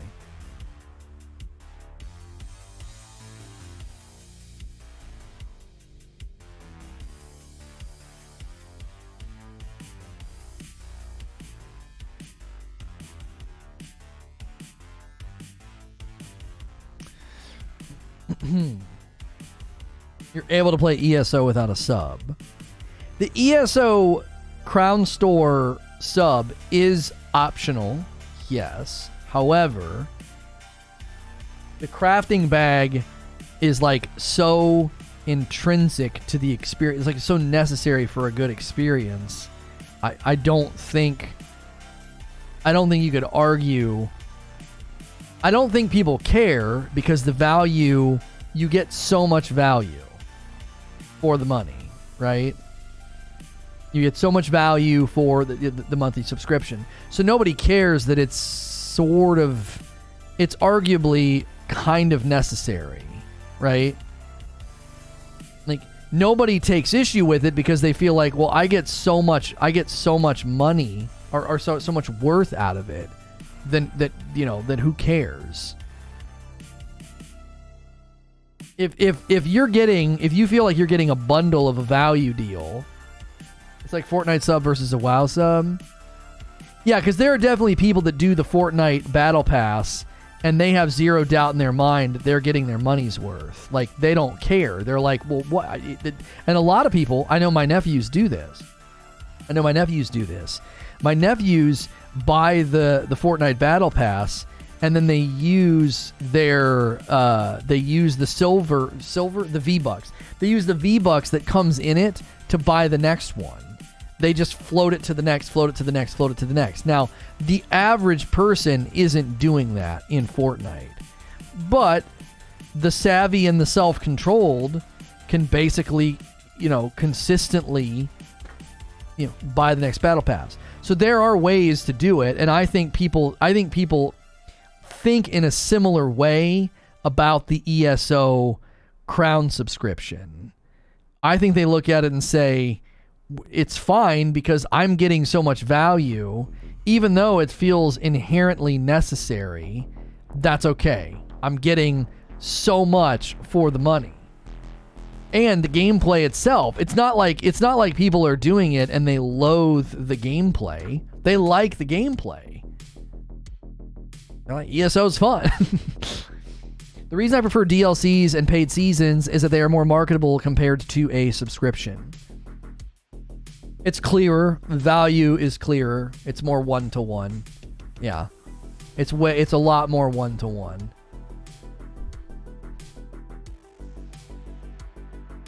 Well, the reason I like Fortnite's Battle Pass is because you could get it once and grind enough you could afford the next season. Yep. I found an issue with the furniture stuck in inventory, treating them like quest items, getting to be a pain. Yeah. Yeah, somebody said earlier they have an issue with their furniture too. I don't necessarily know what the bug is, AGS needed to create a season pass similar to Red Dead 2. Possible. I don't know. ESO Plus allows access to much larger bank space, much larger amount of carryable, usable coin, and all non-current DLC zones, which is actually a gigantic amount of content. Fortnite has another sub in addition to the Battle Pass. It's like a monthly skin pass. Huh. Red Dead has a Battle Pass? I don't know. Yeah, I don't know enough about it. I just read what he said. I can't comment. Glad to be here. Something. Oh, what's good, Train? How are you, man? Good to see you. Hope you're well.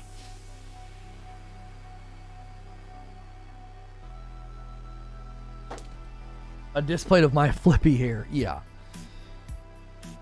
Yeah, we're considering doing some displays of the logos and stuff. Maybe get some of the coffee so it's back there. Red Dead's battle passes are a joke, says Halo. Fortnite has a monthly sub for $10 called Fortnite Crew. Exclusive skins, ETC, and V-Bucks along with it. Fortnite Crew is what that is.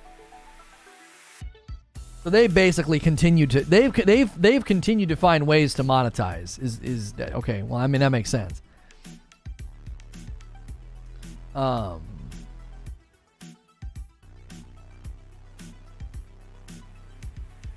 the coffee command again? Coffee. We haven't had any. We had 4 orders this morning. I would love to see if we could get another order to see if the noties are working. We had an issue. We updated the store, so it looks a lot nicer, but it's not hitting. It wasn't hitting my notifications on email, and it also wasn't hitting stamps.com. And so we're obviously going to have to kind of revisit that and fix that later. We'll see. We'll see what happens. We got 4 orders today. I'll have to manually create those labels. Something between the two, isn't synced up or something. The only fix with furniture is to place what is in your inventory in your house until fixed. It gets it out of your inventory, but it clutters your house. Right.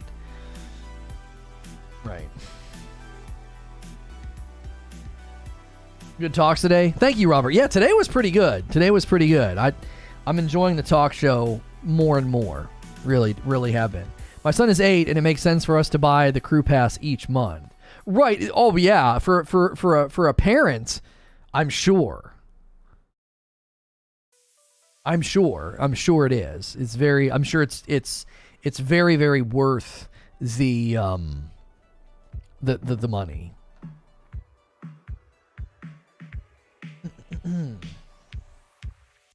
Yeah. Coffee command, or you can go to rageousroast.com. Yeah, somebody already did the command for you, Archangel. It's up a ways. If anybody orders coffee, let me know. I'll check my email to make sure the noties are coming through. If I wasn't subbed to the SNTR Presents guy, I would do it here. That's all that matters. We have dropped to about 500 members on Presents. We need over here to get to about 400 to 500, so that as that membership starts to continue to decline, because there are just people naturally not doing it anymore, because we are not doing as much, or what we're doing over there is very different. But as long as people are either maintaining over there or moving over here, that's all that matters. By the way, my daughter's loving Mario Party Superstar. It's fun, isn't it? It's fun. I tell you, I wish you could check a box when you play Mario Party that said, do minigame punch out. And what I mean by this is, allow for anytime a minigame is going to take place on the board, don't repeat a minigame until we've played through all of them. Because the second or third time we played the game, it was like the entire time we played minigames we had already played. I'm like, I know we haven't played every minigame in the game yet. So I think it should do a punch-out system where until you've played all the minigames, they get grayed out in the lottery, and it's like minigame time, and it's like ding, ding, ding, ding, ding, ding, ding, ding, ding, ding, ding, ding, and then it picks a random minigame. I think minigames should be grayed out if you've already played them until you've played them all. And even after you've played them all, there should be an internal mechanism to where every time you play, it does its best to not repeat the minigames from the last time that you played. There's so many minigames. It's like, and then we sit down and play, and 70% of them, we've already played these. Like, let us play some of the new ones. I think that's my biggest gripe about the most recent Mario Party is, and I guess that'd be a gripe for all of them, is there should be an internal propensity for the new or the don't play a minigame that's been frequently or recently played. It should just run a report, like, what was the last time they played? It was yesterday, and they played on the birthday cake level, right? Okay, cool. Here's all the minigames played. Okay, all of those should have a very low likelihood of showing up in the next game, and just keep doing it. so that you're always getting a nice fresh rotation of the mini games. I don't know. That seems just so basic and logical to me, but I don't know. I didn't make the game. I logged into Fortnite after not playing for a while. I wanted to buy the Carnage skin, but no way I was leveling that battle pass. Oh, I hear you. I hear you. Fortnite is so fun, but then the MMR hits, the skill-based matchmaking hits, and it's just like, no thanks. One or two good games, and then all of a sudden I'm playing a bunch of, you know, I call them G Fuel snorting mini Tifus. I was like, no thanks. You know, you play all day every day, and you build a mini mall on my head. Like, okay, I'm out. Like, the skill-based hits, it fires every time. I played a couple of games with my nephews, not this Thanksgiving, but like 1 or 2 Thanksgivings ago, and it was just like, we had a couple of good games, and then all of a sudden it's like every server we got into, you'd land, kill all the bots in your town, and then the next fight you would get into would just be, you just knew you were out of your depth. It's like, well, this isn't fun. You know, fun factor leaves very quickly. Recently watched Lono's 12 kill solo win. I had some pretty good, I don't know if I ever exported them. There was a couple solo wins where I had a good amount of kills, but my favorite thing to do before they got into the rapid build spray meta and the turtle meta, I was doing solo squad wins. As soon as you got into the spray meta with drum gun and rapid build and turtle building, you couldn't do solo squads anymore. I remember even Crafty saying that was his favorite thing to do, and he couldn't do it anymore. It was impossible. I could walk away with 3 or 4 solo squad wins a day, and I'm not like that amazing of a player, but I was good enough. I could bag a handful of solo squad wins every day. There was a time where if I won a solo squad game, I would let Hillbilly Jack take over and play to try to outdo me, try to get more kills than me or whatever. And it got to the point where it was like, there's no way you're going to win a solo squad game. You're just going to get sprayed by 3 people and you're dead. There was more of a method and more of a rhythm to the game before the spray meta. It used to be so fun back in the day. I hate to do that. I hate to do the good old days, but it is true. There is an era of Fortnite that was the good old days, and it'll just never go back there ever again. I will say they've mastered the ability to make everyone feel like they are progressing in the game no matter how much you suck. That's the ticket, isn't it? Create an illusion. Okay. Create an illusion where everybody feels like they're doing something, getting kills, and feeling like they've achieved something, and they'll keep coming back and keep playing. It makes sense. It totally makes sense. I get why they do it. You got to make that money. You got to keep those people playing. But it makes it really unenjoyable. Makes it really unenjoyable for, you know, your mid lanes. Your mid lanes especially. I just, you know, it's tough. It's tough for me to, you know, I have a hard time enjoying it. I can't get to my... It's weird on the network. I can't get to my dashboard. Like the original dashboard.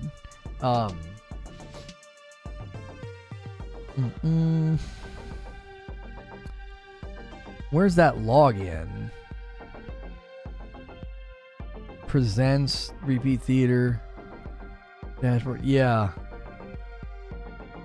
I'm not sure what's going on. I can't get into like the back end of I can't get into the back end of the network anymore. Like when I go to my dashboard, I'll talk about with Creature. I was just gonna check on something. I was gonna check on if there were any more orders. But when I go to my dashboard, it's like this weird page. I used to go to that dashboard, and then I would click on another button to get to like the main back end dashboard. And I don't have that. I don't have that ability anymore. Huh. Okay.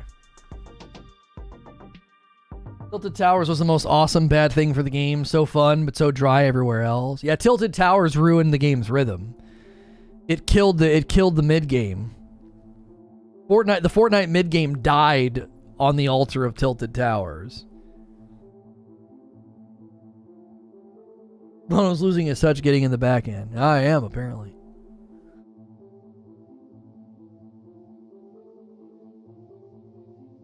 Sounds like the first 3 seasons really is where a lot of people lost interest. It like happened in stages. It was like Tilted Towers ruined game pacing so that you just didn't see anybody. And I remember pointing this out on stream to people. I was like, that's first circle, right? You'd land, you'd get your stuff, and then first circle would close, and on your way to there'd be 20 people left. I'm like, there's no one left. I was like, 80 people died in before the first circle even moved. 80 people died. It was all Tilted Towers. Everybody wanted to play the game like it was team deathmatch. Drop fight, drop fight, drop fight. Oh my gosh. That's not in the spirit of the game. It's not in the spirit of the game. So there'd be no mid lane fights at all. And so you'd basically all of a sudden like whittle down, and all of a sudden you had like 15 people in this final circle just kidded. It was so boring. It was like drop, fight, survive, and then nothing. Fight for your life! It was like, the whole rhythm of the game was just so not fun. Because, like, if you drop fight and then you have, like, mid-game fights, those are the fights that are the best. Because not everybody's got what you're not fully kitted. You might not have a lot of mats, right? Like, you're kind of scrounging. And those mid-fights were the best. And that's where you found the best loot. Like, oh, this guy dropped this guy dropped. So you're, like, trying to grab scars or whatever to get to the next circle. But the minute you don't have those mid-game fights, it was like, this is such a freaking snooze fest. There's a ghost town. A big giant map with 20 people. You know, slowly. And then what that led to is people overly played their life. It was like, well, there's only 20 people left. I'm in the top 20. I'm not going to play with boldness. You know, I'm not going to play with boldness. I'm not going to go after stuff. Every time I click on your stream, the title is about New World, but you're always talking about some random crap that has nothing to do with New World. Yeah, then we were going to talk next about Michael Prude and just how stupid they are. Like, we wanted to make sure that was included as well in today's rundown. That when you click on a live stream, it's 2.5 hours long. Expecting 2.5 hours of nonstop New World conversation is pretty stupid. So that was next on the docket, but you're here now, so we can see evidence of your stupidity in chat. So we don't actually have to do that. You've done it for us, so we can skip that section of the show. So thank you for that. Appreciate you stopping by. Yeah, but I don't know. That always disappointed me. And then people playing their life got worse when you got spray meta and turbo building. Like, spray meta and turbo building basically led to people being like, I am not going to fight. I'm not going to fight. Because you didn't have to. Which led to an increase in being third-partied, which led to an increase in, like, the fights just taking forever. Just forever. And that's when I just started losing interest in the game. I was like, this isn't fun anymore. And then it got better. If you played squads and you played organized, it was pretty fun. I would always sit back with the Deagle or the Scoped AR and just pick at people while the better players on my team. I was big support. I wouldn't end with a lot of kills, but I had a lot of assists because I was always back picking at people. And cool, I'm glad I didn't miss it. Okay, so you took the roast in stride, so you get credit for that. I mean, to be fair, Michael, we did talk New World for literally 2 hours and 20 minutes. We literally just in the last 10 minutes shifted gears off of it. So, you know, that's why I was giving you a bit of a chin shot. I just talked New World for 2 hours. 2 hours and 20 minutes. I had the game up. I showed stuff off. We debated transmog. We debated all kind of stuff. So if you're looking for the New World portion of the stream, then, you know, rewind. Because anybody who clicks on the stream after the fact is going to immediately get into the New World discussion and have, you know, 2 hours of a New World topic. Do you think it would be good for players if there was a mode that disabled building, but it would be made by Epic mode? No. You can't get rid of building. That's Fortnite. The building and the walls and the ramping, it's part of the game. I think there was more than just Tilted changing first circle. I think people in general were more willing to take fights early as well. Tilted definitely exacerbated it. Well, what Tilted did, Eugene, is there were always people like that in your server. They would rush the fight. They didn't care if they died. They would squad fill and bum rush because they wanted kills. Right? They would squad fill and just bum rush. They didn't care if they got killed and went back. Because we would always have that happen. Like, one dum-dum would rush one of the guys in our group, get the kill, and get the elim, and then we'd rush them and they'd die. And then their squad was nowhere to be found. And it's like, you are such a jackwagon. You went into squads. You didn't go with your team. You bum rushed my teammates to get an elim. Because I guess that's all that matters to you. Like, oh yeah, I got a kill. And then they're back in the lobby. It's like, get the frick out of here. That was before reboot cards. So there were definitely people that played that way. But then you're like, here's Tilted Towers. Here's a literal city with tons of loot. Well, what happened? Everybody went there. And then everybody got a taste for early fights. They got a taste for team deathmatch Fortnite. And what happens is you then create a community within a community. And then those people spread. So then everybody's dropping into Fortnite, treating it that way. And that's why it progressed. It descended into madness. It was like, this is a battle royale and 20 people are left after the first. When first circle is moving, you got 20 people left. Sometimes it'd be 15 people. I remember getting so angry. I was like, 15 people in a squad game? That's like 3 or 4 squads. That's nobody. You're already in the top 4 squads. You didn't do anything. You won, whatever the name of the one. Oh, I love the one town. It was the square. It was the town with just the houses, the 2-story houses. And what was the name of that town? That was my favorite spot to drop. Like, all you did was win that town, and you're like, well, we're top 3. We didn't friggin' do anything. It was irritating. It really bums me out. It was such a fun game. And I don't know. I feel like it just descended into madness. It didn't progress into greatness. It descended into madness. And it's just a relevancy farm. What skin, what movie, what comic book character can we throw in our game? What meta shift can we do? 2-story field? No, it was up in the left-hand corner. Northwest corner. One with a soccer field in the middle? Yeah. Pleasant. Was it Pleasant? Pleasant, Burger, Anarchy, etc. to get into fights before Tilted. I would drop Pleasant, Burger, Anarchy, etc. to get into fights before Tilted. Yeah, I think it was Pleasant. Pleasant Park? Pleasant. Was it Pleasant Park? Is that what it was called? That was my favorite place to drop. It was just the right mix. It was just the right mix of people will drop, there'll be fights, there is loot. It was I felt like it was the perfect mix. The farms and like the fringe drops were like, you drop and don't get something and some guy kills you with like a shotgun because there's nothing on the dadgum ground, right? When's the first Nintendo character coming to Fortnite? Mario with a gun? Yeah, I don't know. And Nintendo's really stingy with their property. They're really stingy with their property. I don't know if it'll ever happen. Mossy Meyer and the prison were the best spot. I didn't like dropping and not seeing anybody at the beginning. You had to have that perfect mix, that perfect blend of like, yeah, retail was good too. You drop, you scrounge in your house, all your buddies are doing the same thing, and then it's fight. Let's go out and fight. That's great. And you have to understand something. All of those points of interest had a natural saturation point. People would see too many people going and then divert somewhere else. Not so with Tilted Towers. Tilted Towers, literally, like, half the server would drop in Tilted Towers, and 1 or 2 squads would come out. And what that means is that 40-something people get eliminated in one point of interest. So 40-something, gone. And then the difference between 40 people being left and, like, 15 people being left, well, that's just all the other points of interest doing their job. People drop, 1 squad wins and leaves. So you would literally leave your first point of interest and there'd be 15 to 20 people left. You're like, this is freaking stupid. It's a squad-based game and I'm already in top 5 because I survived my drop? It was dumb. I was incredibly disappointed. The Rabbids game will be the closest that Mario with a gun will ever get. Yeah, that's true.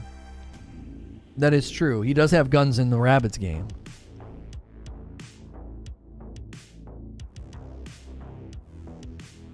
It's the reason that I hated PUBG. It's the reason that I hated PUBG. In PUBG, you would spend a disproportionate amount of time doing nothing. Just running, driving, and then some kidded loser in a building shoots you. Dead. Game over. Hey, somebody ordered some coffee. I actually got the email. It feels so good to see that. They ordered 2 light roasts, a dark roast, and a Frickmas blend, and it was Archangel. Thank you, Archangel, for that order. 5 orders today.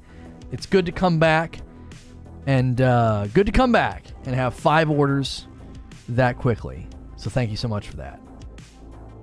PUBG is my favorite walking sim. Oh gosh, it was irritating. I remember the first solo. I will never forget the first solo game I finally won in PUBG. And it was so disappointing that I didn't even kill him. The zone killed him. I waited in the upstairs of a building. He couldn't get to me because of the way the zone was closing. Dropped. My adrenaline was pumping. I shot at him and he died. And I ticked him once. And then the storm ticked and killed him. The storm killed him. Samus could actually work in Fortnite. But yeah, they don't want their IP to show up anywhere else. You know what's hilarious about Aloy and Kratos showing up in Fortnite? That I literally blasted Sony for this when they were being anti-crossplay. I blasted them.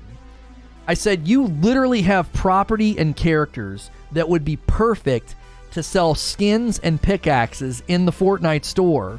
And then you would have people playing on Nintendo, PC, and Xbox buying cosmetics that would funnel money to you. Consumers, not on your platform, paying you money. Why would you turn your nose up to that? And here we sit with a Kratos skin and an Aloy skin and then the subsequent, pickaxes and attachments and stuff. Remember when I took a picture of a Nerf gun and I said that Hasbro and Fortnite needed to talk? Because the physical design of the Fortnite guns, it was like, these are Nerf guns. They would make perfect Nerf guns. I wish there would have been a way to somehow make money on that idea. It just seemed like such a slam dunk. And here we sit with a whole lineup of Fortnite Nerf guns. I got the extra light roast for my dad. I'll let him try some and he's hooked. Yeah. And then he's just got to go to rageousroast.com to order more. Yeah, Ghost and Ratchet and Fall Guys now too. Yeah. Yep. I really want Fall Guys to come to the Switch and the Xbox and to get 100% crossplay, because that would be really fun for some Friday nights. Like this Friday, my family got the Jackbox bug while I was in town, and we were playing Jackbox every day. And my nephews loved it. My parents and my aunts and uncles that came over, we were having a blast. They were like, "Oh my gosh, how do you do this? This is so great!" Because everybody just pulls their phone out to play. And I was thinking, man, we should do another Jackbox night this week, because it was so fun with Hilly last time. Unless there's a game that we really think is a perfect fit, we might do that again this week and really try and press it all week. Like, hey, be here this Friday night. Jackbox, community game night. So I'm his dealer. He has to go through me. Hey, all I care is that the coffee's moving. So let me end the poll. And then in 1 minute, I got a premiere over on Presents. Listen, you guys have been super, super helpful with the premieres over on Presents. There's 200 and something people here right now. I need over half of you to go click this link and support today's premiere. It is Why I Think Debates Are Pointless. If you missed this morning's show, we got to talking about Jordan Peterson and conversations and discussions and why I want to start putting that kind of content on Presents on my bigger channel. And today is kind of along that line of why I think debates are pointless. Also coming this week is how to have a disagreement and why I don't talk about politics. So good videos coming to Presents. If you're not subbed to that channel, make sure you're subbed. Click that link in the chat, please. I know there's still tons of people here. There's over 200 people here. If I could get all of you to click the link and go watch a 10-minute video, My YouTube partner manager was like, you're going to have to lean on your audience. You're going to have to get them to support these premieres, and that's what I'm doing. Usually I say, hey, just support the content if you like it, but it's a massive, massive favor to me if you click that link, support that premiere that hits presents every day around 3 o'clock, and I'll see you guys tomorrow for more great content. I'll see you over there in the chat. I'm heading over there with you, all right? Let's head over there to the premiere.